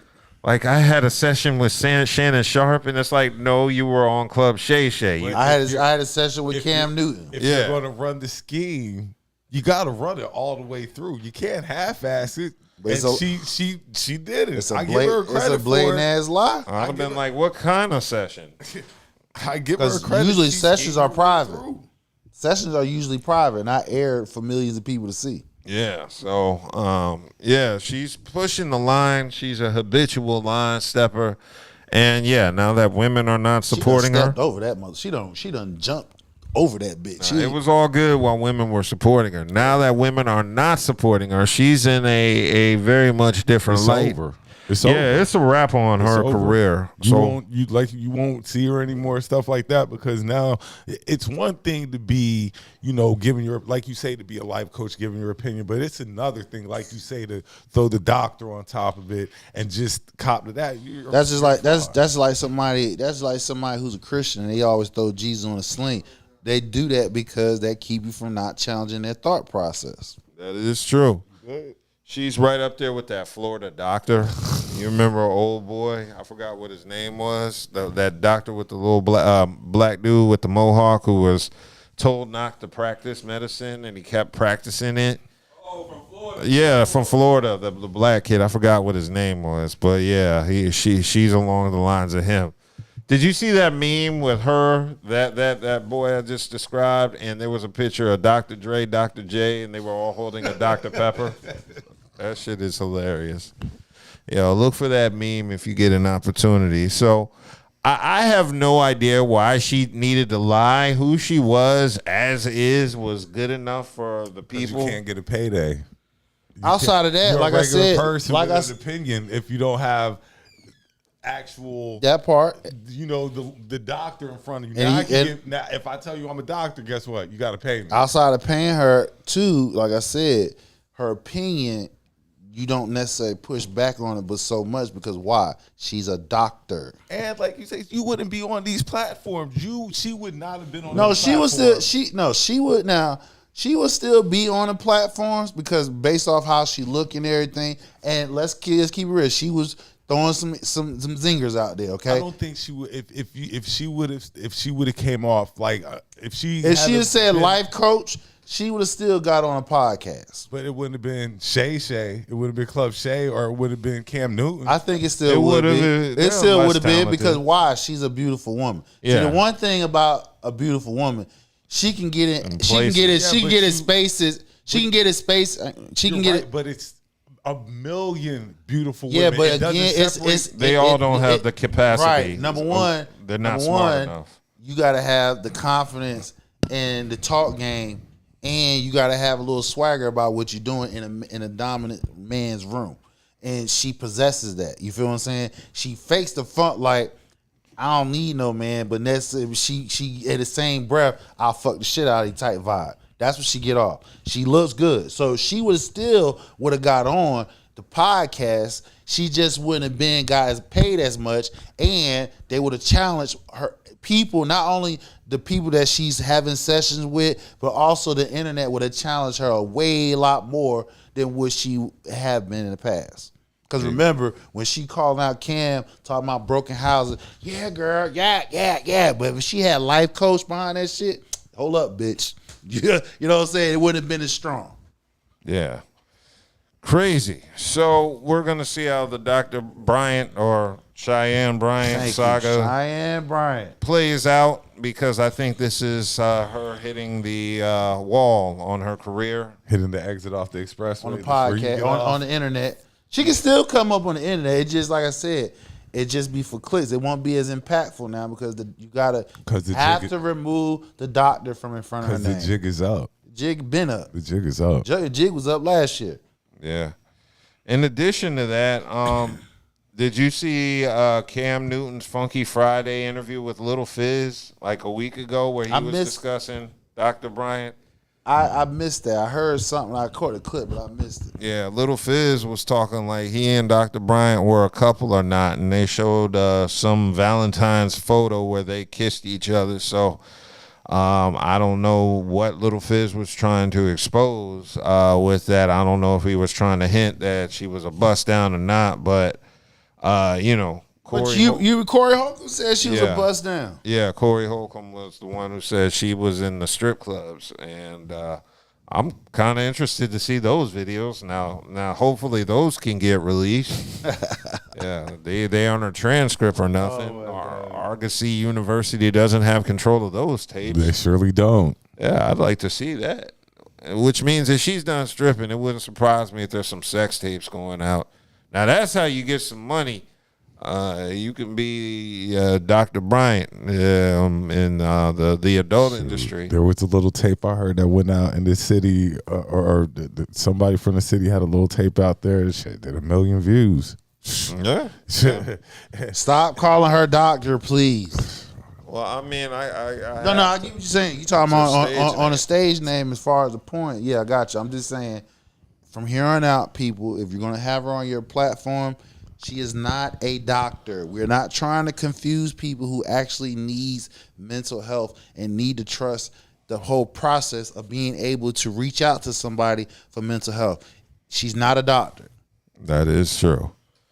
Okay, speaking of mental health, Kodak Black is behind bars again. This time in Broward County. I don't know if it's for the same offense. Nah, it's something different. It's totally different. He was being chased. He speeding. Yeah, so it looks like there was an arrest affidavit from charges stemming from an incident that occurred February 27th when Broward Sheriff deputies said Kodak failed to stop his vehicle for law enforcement and then fled from them.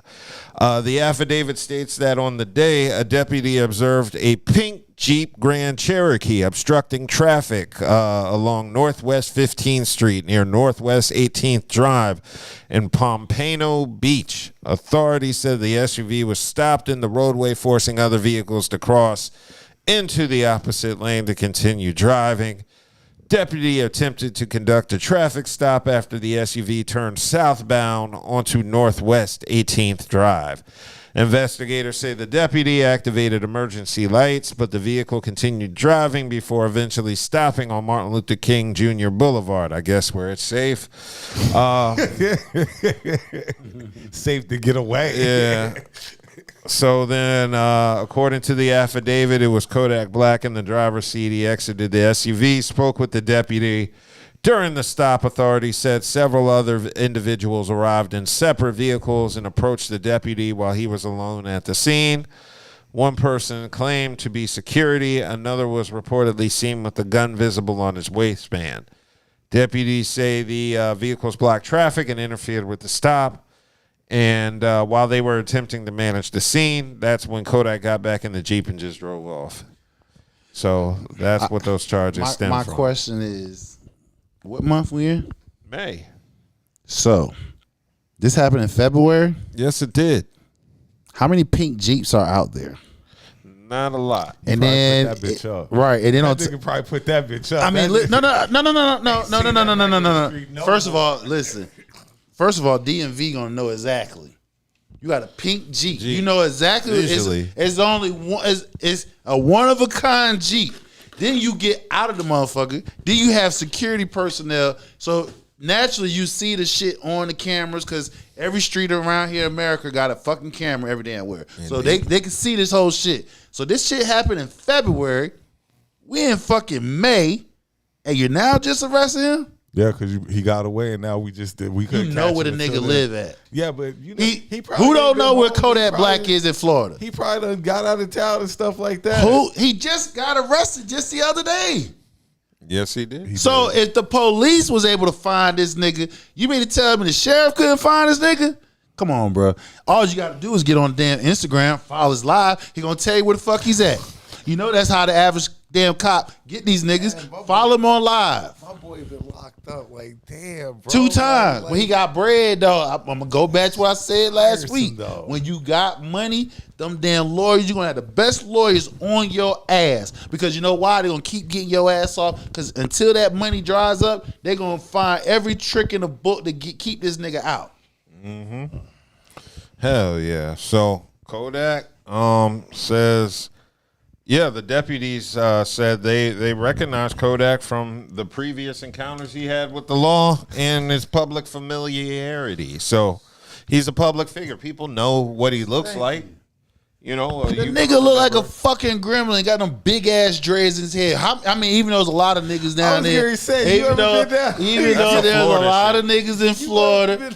Right, I got you. But this nigga he has an undeniable look. And then, like I said, you got custom cars that you see in this nigga in. Yeah. They're one of a kind custom cars. So DMV know exactly who he is, where the fuck he stays at. Yeah, so they said the SUV was registered to Kodak Black and that the Instagram story pointed to the rapper's verified account earlier. Thank you. That day appeared to show him wearing the same clothing described during the traffic stop, including a Spurs basketball jersey, gray beanie, and jewelry. But you waited till May. Yeah. You gonna get off because of that? That is true. So he was on Instagram Live wearing the same shit he was wearing in the car when he was pulled over. And it looks like the team was able to locate the Jeep near I-95.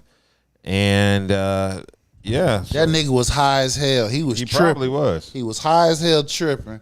And the security team was trying to catch that nigga. That damn police sheriff caught his ass while he was on a bench. So outside of his ass being high and shit, he about to get off on that shit because you waited fucking damn 4 months to get this nigga. Like you don't know who the fuck he is. Yes. So Kodak just stays in He just some gonna shit. pay a fine. That's it. He gonna pay a fine. He gonna be done with that shit. That nigga's like a fly, the way he stays on some shit. He stays in some shit. I mean, that nigga, he got them demons on it. He got them drugs. He's a drug addict. He a drug addict. That nigga needs some help.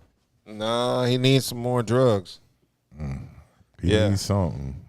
So I don't understand how you can get in this much trouble and not get locked up for a very long time. Because the fact of the matter is, like I said, number one, he has access to money. And because of that, whoever his lawyer is know he a crash out dummy. So he gonna, as long as he keep kicking that bread to him, he gonna keep getting his ass out. That's the one thing we know the government want more than anything else. As long as you got that bread and you can some pay money, him, he you gonna got keep some getting money. you out. Look, I know that for a fact.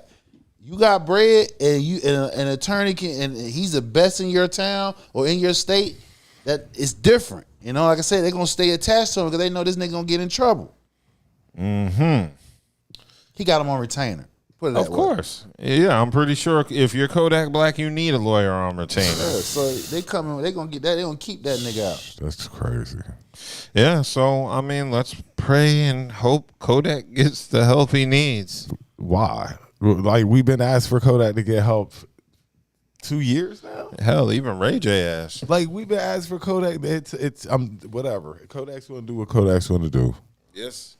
Yes, it is. So shout out to Kodak Black. It's just whatever. The way he's beating the system and taking it over all these years, because he's been getting in trouble with the law now for 11 years. His first arrest was 2015. He did no I time. remember that from last week when I was reading off all of his charges. So He did no time. he's celebrating 11 years of just total deviancy. I don't know how much money he done kicked out in 11 years between bond and attorneys. That nigga over $1 million. Yeah, it's got to be well over $1 million. Well over $1 million. They Yeah. love that nigga.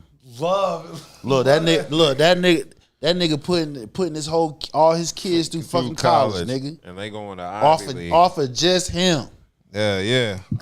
Everybody else is just everybody else, he just living off that money. So yeah, nigga, I'm gonna do everything I got to do to keep your black ass out, nigga. Now when that money dries up, nigga, I'm gonna sell your ass down the river. You gonna get busted in the head. Hey yo, that's wild as hell. Like that's facts. $100 bag of dope leads to thousands upon thousands of dollars in charges. That's amazing. Yeah, put all that there. Yeah, so we're gonna see what happens with Kodak, and we are gonna hope for the best because I seriously don't want to see him go to jail, but. He might need to go, and we're against, but sometimes you might need. Yeah, some people need to be in that shithole. Yeah, you need to take a hard look at. That's the only way you're gonna be humble before you lose all your money or your life. Exactly. Mm-hmm. Cool. Well, let's go ahead and move on. Oh, before we move on, I want to shout out AP. Anybody getting the AP watch? No. You know AP had $300. AP had the $300 locked up Monday. Look, my boy was hot. He was like, nigga. Who was it? What's my man name? All them niggas like, yo, AP, nigga, we spend about like $30,000 watch. And you mean to tell me these niggas can go online, get these bitches for $300? Yo, nigga, we gotta talk. And they kind of fresh. Yeah, we gotta talk, nigga. I'm supposed to have something that nobody can hardly get. These regular niggas can go online and get a $300 joint. Ain't nobody know what's real or not. They were upset about that. Hell yeah, I would be too. If I'm paying $200,000 and I'm repping your shit, nigga, you goddamn right I'm gonna be mad. Mm-hmm. Well, now everybody gonna be rapping. Hell yeah, cause see now what you got, especially if you're an influencer or you're a musician, an artist, a rapper, you putting their brand in your lyrics and shit like that. But AP genius, it's genius. No genius, no nigga, because everybody knocking on your door. So now you gotta come up with something exclusive, and now you gotta holler at me and say, hey, look, here we go. This is on the house. AP getting everybody money now. No, all the rich niggas money, and now I'm gonna get regular. Yeah, but see, the rich niggas gonna be like, you're gonna have to come up with something exclusive that the regular niggas can't get hold to. Because if not, nigga, you're gonna lose all your money. Nigga. AP will be fine. No, they won't. No. Them young niggas spend bread on that shit. You feel what I'm saying? So if you lose that demographic, that's a lot of money you didn't lose. Them niggas spend north of $500,000 just buying AP watches. So you don't think that this opening up this other line of watches is going to supplement that? No, it's not. It's not. You talking about $300? You talking about $300 versus sometimes a $200,000 watch? Did you see the lines for these watches? I get what you're saying. Did you see the? I get what you're saying, but if you got one nigga spending 5 figures on one watch. I think they just open up the market, and I think listen. What I'm saying, I'm telling you, for somebody who's in business, you want to make sure your client has something that the regular people don't have. So I promise you, watch out. AP come out with something different, exclusive that the regular niggas can't get. No doubt. And they gonna hit them niggas up who their top buyers is. They got a list of them. Hey, yo, listen, this is on the house. No doubt. And them niggas gonna be like, oh, that's what I'm talking about. You niggas ain't got this. You really think that's gonna happen? I believe it's gonna happen. Listen, if you got a demographic of millionaires ranging from 18 to 30, and it's easy to be a millionaire or want to be millionaire in the rap game or the music industry or an influencer, and they're talking about AP. That's part of the brand. That's part of letting you know that you're a top dog. You can afford an AP. You upsetting your whole market right there. Because even though white folks buy it, they don't buy it as us black folks. We got spending power out the ass. So that's a lot of money they'll be losing. They're gonna come out with something exclusive, and they're gonna quiet down them niggas who's hot. Trust and believe. I don't know. I feel like if they make all this money from the general public, they might turn their back on the rich clientele. If they That's what I would say. Well, I don't not turn think your so. back, but you're bringing in a whole new client base Yeah. that's going to devalue your product. Right. Though. So the thing about it is, what I'm stressing is, yeah, they could open up another lane, but what they're gonna have to do, and what they will do, they're going to come up with something exclusive for those people who spend the upper tier money. I'm sure. Right. AP That's all. That's all I'm saying. AP's a luxury brand. Like, Right. So yeah, like right. So Coach what? and Gucci. Exactly. AP's up there. So what I'm saying is, they're not going to upset. They're not going to upset their main clientele base. You're right. They did open up another lane, the average person to get hold to one of these replicas. But what they're going to do is, they're going to go back and entertain them people who put their asses on the map, and they're going to come back with something exclusive that the average person cannot get. Book it. Well, only time will tell. Yeah, time will tell. Yes. All right. Let's go ahead and move into sports. If y'all don't have any other topics you would like to cover. No. All right. So, yeah, what I wanted to discuss this week, and it was in the WNBA, there was a major matchup between the number 1 and the number 2 draft pick when the Lynx played the Wings. Yeah, that's it. And I forgot their name for a second. I was about to call them the Mavericks. Yeah, but this was a showdown between the number 1 pick, AZ Fudd, and number 2, Olivia Miles. And Olivia Miles gave her that work. She finished the game with 15 points compared to AZ's 8 points. And since then, a lot of people have been weighing in on this kind of being nepotism in the WNBA, because this was, a lot of people are saying AZ Fudd was picked number 1 because she's Paige's girlfriend, and that's why it's called nutbatism, because it's like, it's for the person giving you a nut. So it's not the same as like nepotism. It's nutbatism. Well, she's definitely having a hard go about it for being the number 1 pick. Like, yeah. I mean, we already done said once they had declined to actually answer that reporter question in the beginning before the season started, and when Paige came out and basically said, "Hey, listen, we ain't gonna speak about it, and we're gonna shut it down from right here." And I was like, "You don't know the industry well, because they're not gonna shut it down. The questions are gonna keep getting answered, and the only difference is gonna keep more eyes on the both of you two everywhere you move." Now, when it comes to the matchup between 1 and 2, I mean, you gotta understand what the position she plays. She plays guard. Who's in front of her? You got Agumie, which up until last year, she was the leading scorer in the WNBA. She gets buckets. And then she's right behind Paige Buckner. So the minutes is going to be a little obscure. They're not going to rush her out there. Olivia Miles, she's a beast.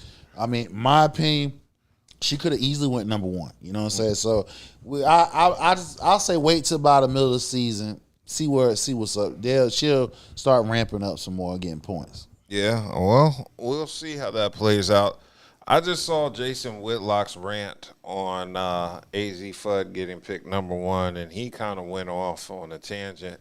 But he was like, this is like Sam Bowie getting selected over Jordan because he's screwing somebody on the Trailblazers roster. He just trying to get a shot value. Of course. Jason Whitlock's one of those people who I think is a coon, but every now and then he says a point that I agree with, and it's not that I necessarily agree with him on this. Is right twice a day. Yeah, well, I call him a broken coon is right twice a day. A broken coon is right twice a day. Yeah, but, I mean, I think he has a point when he mentions when you're bringing relationships into a business like this, shit is going to get eerie. Yeah, it is. Relationships don't last all the time. And how's that going to affect not even just a team, but these are multi-million-dollar contracts now. And it has been reported over the years in the WNBA, there has been couples on the same team who has gotten into physical altercation, arrests. We talked about one last year. Shamika Holdsclaw when she was playing for the Mystics. Exactly, and she was the first one. And it's been quite some more since then. This last year, they traded a couple. You know what I'm saying? Split them up.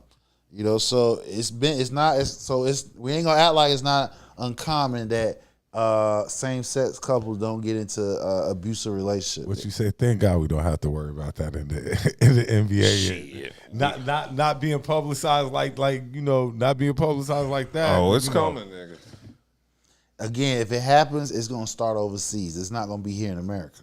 Oh, shit. I don't think you can do that overseas. Maybe in the French league or something, but you can't do that in Abu Dhabi and shit. Exactly.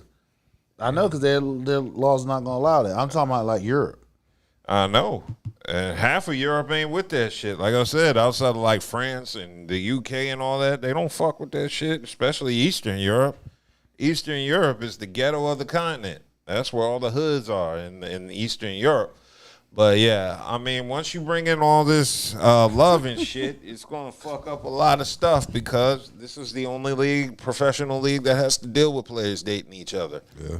Yeah, the closest thing we saw in the NBA was Steve Francis and Cuttino Mobley. Stop. Don't do that. Yeah, stop. Don't do that. We're not doing that, man.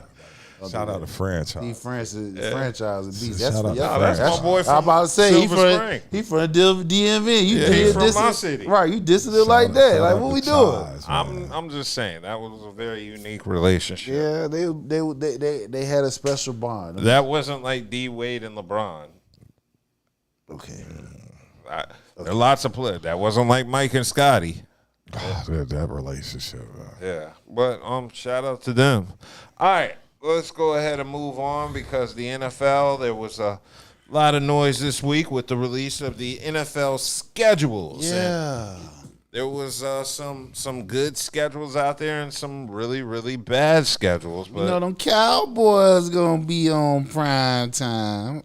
well, how many primetime games do the Cowboys have this next season? 5? At least 5. We on Christmas. We on Thanksgiving. The Rams have 7. We the first Thursday Sunday night game. Got the Giants at MetLife. I need to get out there. I don't know. Well, hey, cuz get some tickets. I need to be out there. Real talk. The Rams, I believe, got 7. The Seahawks, I think, have 6, and then there's like four teams with 5. Yeah, we're one of everybody got to see the Cowboys. Bro, we're one of them too. Calm down. Sit easy. Look, Like, everybody. I said, everybody wants to see the Cowboys because we are the most hated team. That's facts. Mm-hmm. Okay. Yeah. So you had to throw them Eagles in. Goddamn. You go get your shine. We're gonna see how y'all play when AJ Brown get traded. If he don't get traded, He's going to get traded. Y'all gonna be July sad. 1st, he will be traded June 1st, he'll be 1st. traded. He'll be traded to the Patriots. But if he don't get traded, he's gone. Okay. You didn't jump up. You didn't trade with the damn Cowboys to draft a wide receiver in the first round for him to sit. Sorry, you ain't doing not gonna that. sit. Exactly. You know how many receivers y'all got on the team? Okay. Y'all done signed some veterans over there. Y'all got Hollywood Brown. We y'all have a done, whole practice squad. nigga, all of them. Y'all not spending no first round draft pick on no receiver just for him to be on a fucking practice squad. AJ Brown. No. Right. No, he's not going to. Right. AJ Brown is 1. Devontae AJ 2, Brown is and gone. Malachi Lemon is 3. He'll be AJ Brown is gone. Then what you said, Parker comes 1 and Malachi comes 2 and Goddard your tight end. Boy, y'all gonna be so bad. Ain't nobody gonna be mad. I just said, he know it. This is a nigga is in denial. It's so locked mad. and set. The only way he doesn't go to the Patriots if another team come in and eclipse the deal that they have already set in stone. He's gone. June 1st, traded. Patriots, book it. Now, one team everybody is looking forward to seeing is the Giants because they got a new head coach. So yeah, they got rid of Dayball, and they Harbaugh. they got Harbaugh, and with Harbaugh, you got your boy Jackson Dart at quarterback. You got Scatterbo and Neighbors. Yeah, Neighbors. So they got a nice little offensive firepower coming up. So a lot of people are expecting to see them as they're going to be having high expectations. Cowboys 12-5, no worse than 11-5. What were y'all last year? 8-9. 8-9. Okay. You made the same prediction last year. No, I didn't. And No, I didn't. You didn't say 8 No, or I 9. didn't. What I told you last year was we're not good. We're not making the playoffs. That's what I said in the beginning, and I stuck now. Now, of course, when we went on a win game winning streak, yes, I was talking shit. Because who ain't gonna talk shit? If we beating our arch rival, goddamn right, I'm gonna talk shit. But I did say we were not going to the playoffs. Y'all are going 8-9 again. No, the fuck we ain't. Okay, we going 12-5. Okay. We're gonna win the division. We're gonna win the division. They're not making the playoffs. We're gonna win the division. And we're going to be in the NFC Championship. They're not making the playoffs. Watch. And then you wake up. Watch. They're not making the playoffs. We know the again. Commanders ain't doing shit. Shit. Y'all. First of all, do y'all got a receiver on the other side? Who's y'all second receiver? We are going to where? He don't even know. We're going to sign Diggs. Going to sign Diggs? Yes. We'll see. All right. And on defense, y'all got y'all have to replace a lot of people on defense. Yes. And offensive line. Oh, we got some roster filling out to do. That's one thing. Our defense is going to be. If our offense clicks at all, we're 12-5, 13-4 easily. The Eagles have a very easy schedule. I won't say it's easy. It's manageable.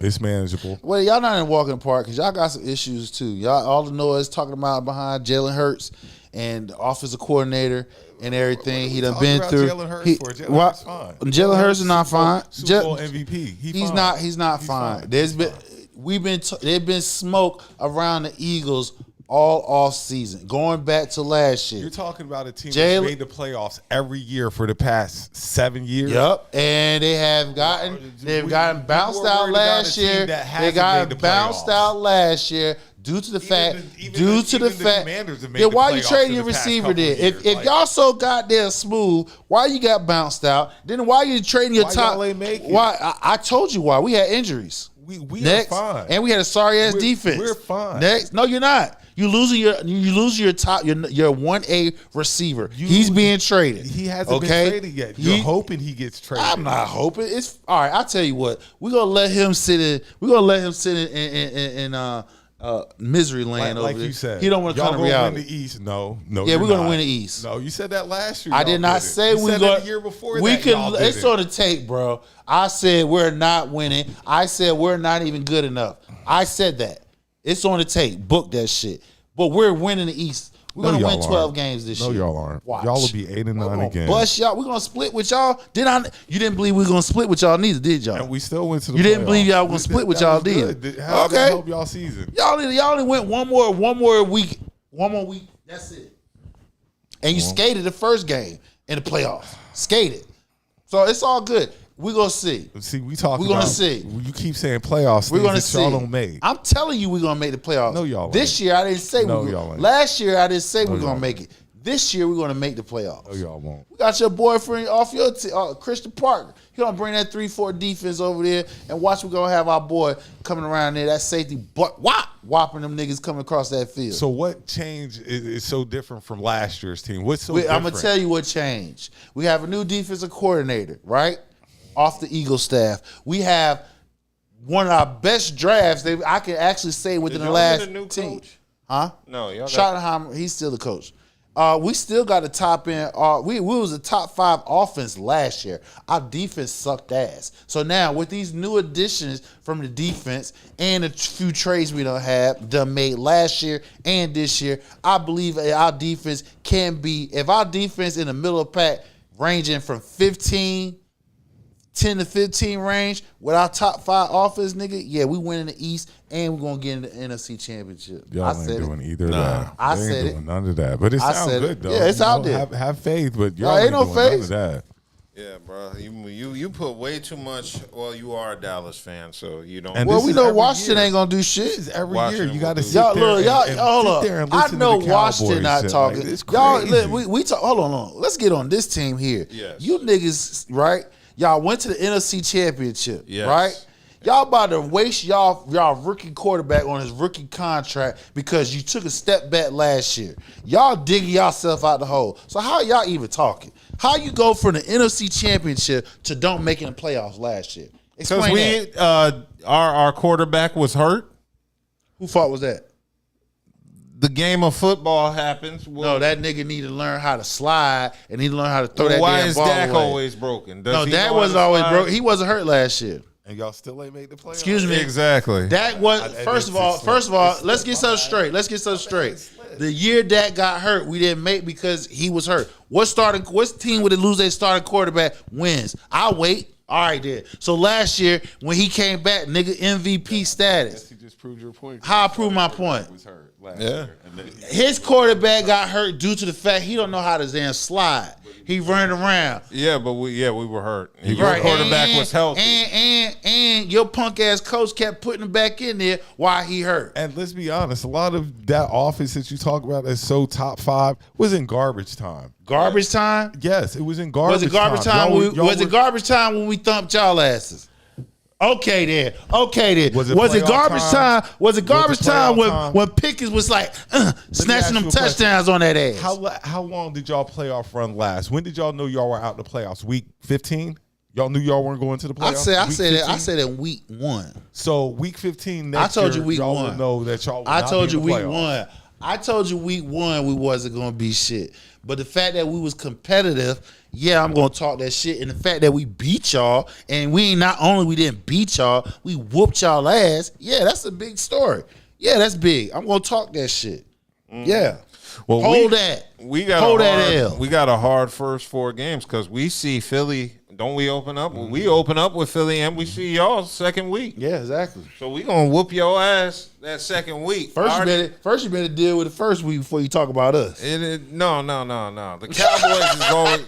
What happens with Philly is separate from what happens to the Cowboys, even though they're both going to be W's. Okay. Okay. And then from there, after that, we got to fight the Super Bowl champs. We got to play the Seahawks, and then after that, we got to go to London to play the Colts. Oh, y'all are international this year. Yeah, we got to eat that bullshit ass food. I can see y'all 1 and 3 in that. But you can't see y'all being 1 and something. No, I can't. The Nope, I can't. Number 1, we're gonna beat the Giants first game. Number 2, I can see us losing to Baltimore. Well, we can actually beat that because Baltimore lost a lot on their offense as well as defense. So, real talk, I can see us beating Baltimore. Now, the game that we can possibly lose to Seattle. We can possibly lose, but I don't know because I got to see how my defense play. If my defense plays up the par like my offense is going to play, y'all have the Giants. Yep. Y'all W. have the Commanders. W. You have the Ravens. W. You have the Texans. W. You have the Bucks.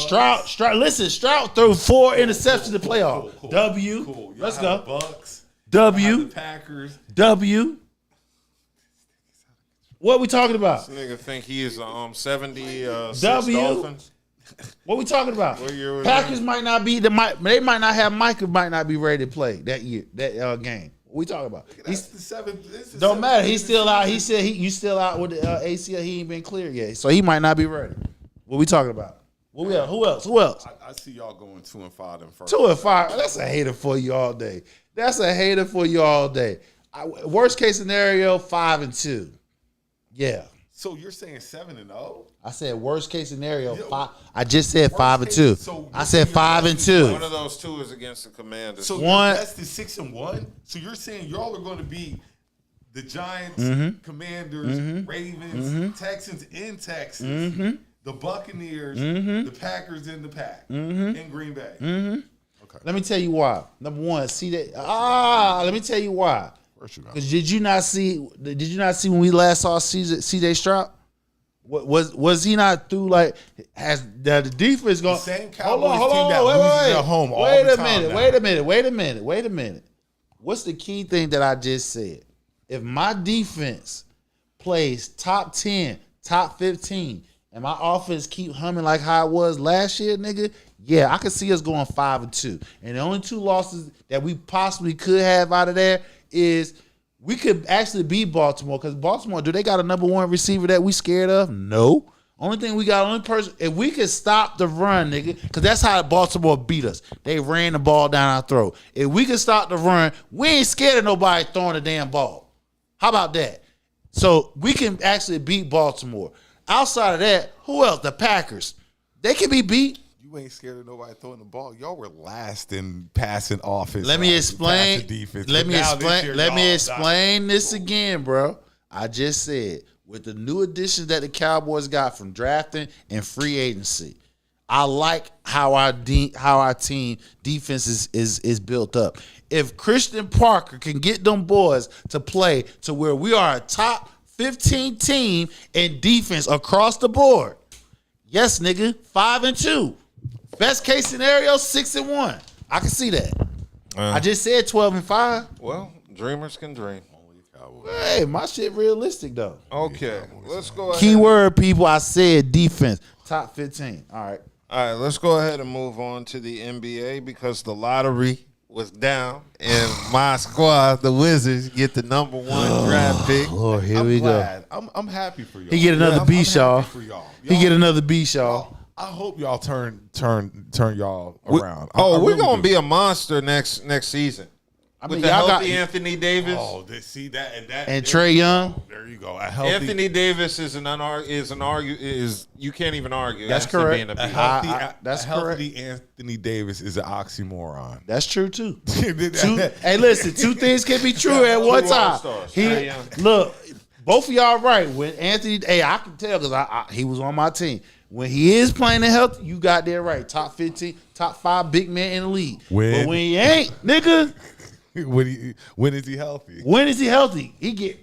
His hand get bruised. He sneezed on the nigga. Like, goddamn, bro, you about 6'11", about 275. You fragile as a motherfucker. Call him paper towel. Okay, now the number 1 pick is said to be AJ Dibant. I can't even pronounce it. You better, come on, get his name right. He gonna be on y'all squad, nigga. Well, that's the issue. The second beat. Look. Yeah, but that's the issue. I've been catching up on him, and he goes to BYU, and he's saying him and his family have been adjusted to Utah, and he's talking about he wants to stay in Utah, and the Jazz have the number 2 pick, so there's a little bit of drama with this not being a clear cut for Washington. And to be truthfully honest, any nigga choosing Utah over Washington, D.C. is a little bit odd to me in the first fucking place. First of all, he's a nigga that's not from. Listen, hold on, time out. Number 1. He's a nigga that's not from here. So there you go. I know. He's stuff. He's not from the United States. So there you go. But picking Salt Lake City over DC is kind of crazy. Because he went to BYU. You can tell that's a foreign nigga. He went to BYU, so he been to college there. So he knows. Lots of niggas go to college in Utah. They don't stay after they get done. And you definitely don't say you want to play for the Jazz. Well, listen though, real talk. If you really look at it, was you a college student, right? You stayed where you live, where you eventually graduated from, right? Yeah. Okay, then a lot of college students, depending on their profession, they had the opportunity, they usually live where they went to school at. So he went to school in BYU. He learned, the community know him. You know, okay, but just say the Jazz is a job market. It's a job market. Okay, for him. okay. No. That's all I'm saying. The Jazz is a job That's market. it. Do you really want that job? He does. Comfortability. He's comfortable. You got to understand, he's a rookie, 18 years Sounds old. like you don't want to win. Sounds like you don't want to be a winner. He's of course. He's thinking about accountability, but it doesn't matter. He don't own his draft rights, so wherever he goes, he got to go. Where he going? Yeah, this is going to be interesting. Now, where is AJ from originally? Do you know? Not sure. I can't say. But he is a beast. In college, he was anyway. He was born in Boston. Oh, and he don't want to go to DC. That's He's crazy. an American basketball player. And he played 1 year of college basketball. He was only in BYU for one year. He fell in love with the city that quick. He was born in Boston and grew up in Brockton, Massachusetts. Damn, nigga, that makes Now, sense. he is of Congolese and Jamaican origins. His father grew up in France, and he was named Massachusetts Boys Basketball Gatorade Player of the Year. So he left Boston for BYU. So he might be used to racist white people. Because he's from Boston and he went to Utah, just another place where niggas is rare. So, yeah, he's an American player. And I'm pretty sure he's been to D.C. He's been around black people if he lived in Boston at one point or another. Yeah. So give us the top 5. Who were the top 5 draft? Like, how was the order? Top 5 order? Okay, so the top 5 order, of course, number 1 is the Wizards. Number 2 is Utah. Number 3 is going to be Memphis. And there's been a discussion of who the number 2 and number 3 picks are. Of course, one of them being Cameron Boozer. Yeah, and Peterson. Those are the top 3. Let me get my. Clippers got number 5 because they got since they traded their center to the Pacers. The Pacers was hoping that their lottery pick Poor stayed at number Pacers. 4 because if it stayed, they would have kept their pick. But since it fell to number 5, Pacers. Clippers got the Pacers number 5th pick. Yeah, wait. Number 4 is going to be the Bulls. So Poor Pacers. Yeah, and then 5 is the Clippers. 6 is the Nets. 7 is the Kings. 8 is the Hawks. Mavericks got the 9th pick. The Bucks got number 10. Golden State has number 11. The Thunder have number 12. Another lottery pick. Miami has number 13, and the Hornets have number 14. Surprisingly, we're not in the Hornets aren't in the lottery. Yeah. Like, surprisingly, but they got a good team. They have a very moldable team. So I'm looking forward to seeing what Charlotte can do next year. Yeah, that's going to be interesting. But I'm excited for y'all, though. I'm excited for y'all. I am. I think the Wizards definitely should take the Bonds. I think he's going to do good in that system, especially if Anthony Davis stays healthy and Trae Young. You know what I'm saying? So, yeah, I'm definitely looking forward to the Wizards. Yeah, I'm just really hoping he understands why he needs to be in D.C. and not Utah, because that's really bothering Got to make sure that first beast live up to his expectation, too. Stars. No, the first beast now is Anthony Davis, an actual proven beast. So I'm curious to know, outside of the top 3, who's going to pick, because once I found out we got number 1, I didn't even bother looking at who's up. Yeah. I mean, you got a lot of freshmen. A lot of outside of Boozer, Patterson, Bonza. A Cuff from out of Arkansas. Caleb out of Carolina. Caleb Downs he's the top 5. Caleb Downs out of Carolina. Caleb. He's a potential lottery pick. He can go from 2 to 5. I could see him being 3 easily. I could see, but I kind of feel like Cameron Boozer is made for Utah. Because his father played out there. I just feel like he's made for Utah. Yeah, because he likes white women. Whatever. I just feel like he's made for Utah, and I think that'd be a great fit. And whoever gets Caleb, I think they're going to get them a stud. And I think, with Washington getting the Bonds, more than likely he's going to be a stud.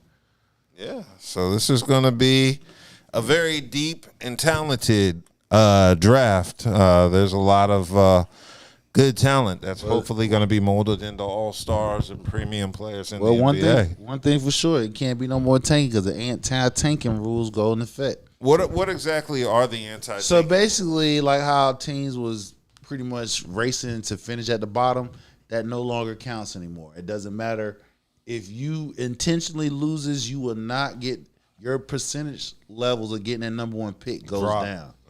Teams who had a better record than you will have a better chance of getting the number 1 pick than the team that's sorry. So, in other words, people, this bullshit that we were seeing, how they were jacking all people money all the second half of the year, can't do that shit no more. They gotta play. And if you lose based off of you just sorry as hell based off of picks or coaching or injuries, then it be on that. It won't be because you intentionally take your players off or you tell your players, hey, foul that nigga, put a bad brand on the court. Yeah, so it looks like with this 3-1 lottery, so they've expanded the lottery to 16 teams. It was, 14 before? Yep. So now they're saying the team with the 3 worst records only get 2 lottery balls each, while the teams 4 through 10 receive 3 lottery balls. So, damn, 4 through 10 has a better chance of getting the number 1 pick than the 1 through 3 with those worst teams. So it doesn't pay to tank anymore.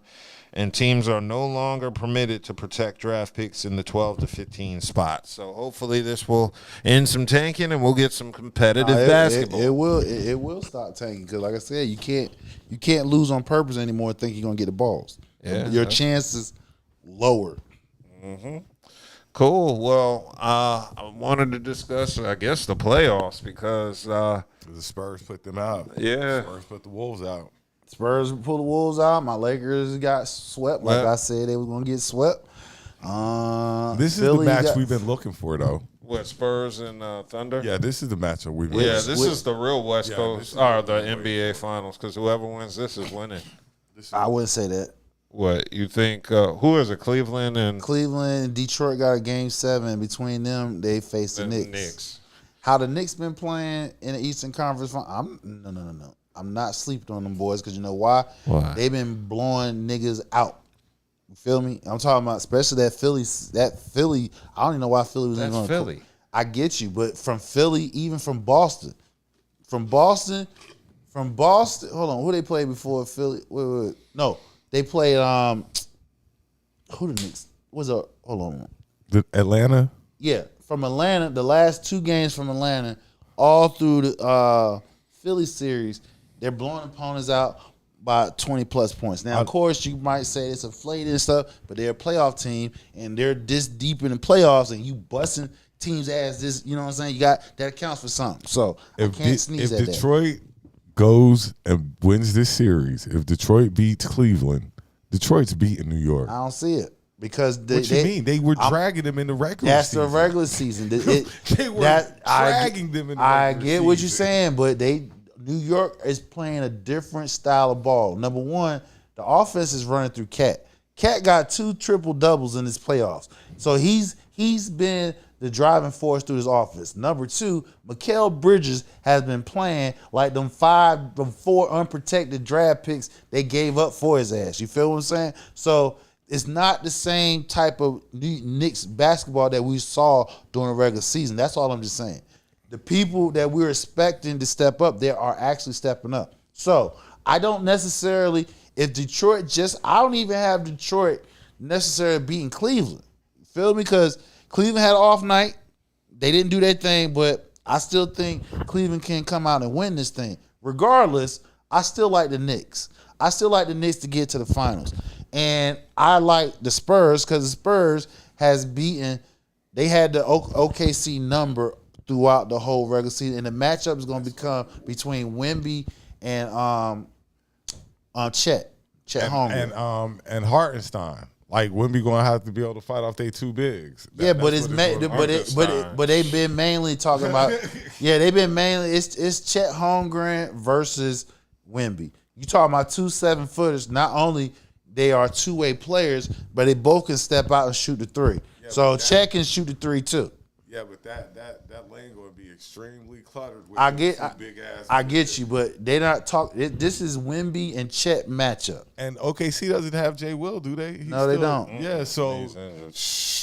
But they deep though. They're very They're deep. They go 10. They go 10 deep, easy. And your boy Mitchell, he been balling out for Jay Williams. What other team protects the bench players? Like get the last niggas on the bench to play so the bench players don't get hurt because the starters ain't getting hurt. They done played. So OKC deep. They're deep. So like I said, it's going to be a great matchup between Spurs and OKC. And like I said, I like Cleveland winning today. Later on today, I like Cleveland winning. Cleveland against the Knicks. And I like the Knicks to take it in 7. I like Detroit. I like Detroit going to the finals. My pick was the Sixers, Spurs. Now I'm going Spurs, Detroit. That was a fantasy right there. But we ain't gonna say that. I like the Cowboys going 5-2 in the beginning. Shit, it's cool. We all know fucking Philly. Come on, broke ass MB. Y'all will never. Didn't even have a Embiid is done in Philly. Exactly. No, they ain't got no choice but to keep him because they gave him a contract extension. What they're gonna have to do is he's not the number 1 scoring option. Hell, he's not even number 2. He should be number 3 based off his productivity and his availability. Nevertheless, we're going to be a good team next year. Daryl Morey what happened to his ass? He got fired. Deserved it. Right. He deserved it. He deserved to get fired because he shouldn't have never signed MB to that extension. Well, y'all got anything else? I got one more question. Go for it. Higher on your point guard list, Russell Westbrook or Chris Paul? Chris Paul. The only reason why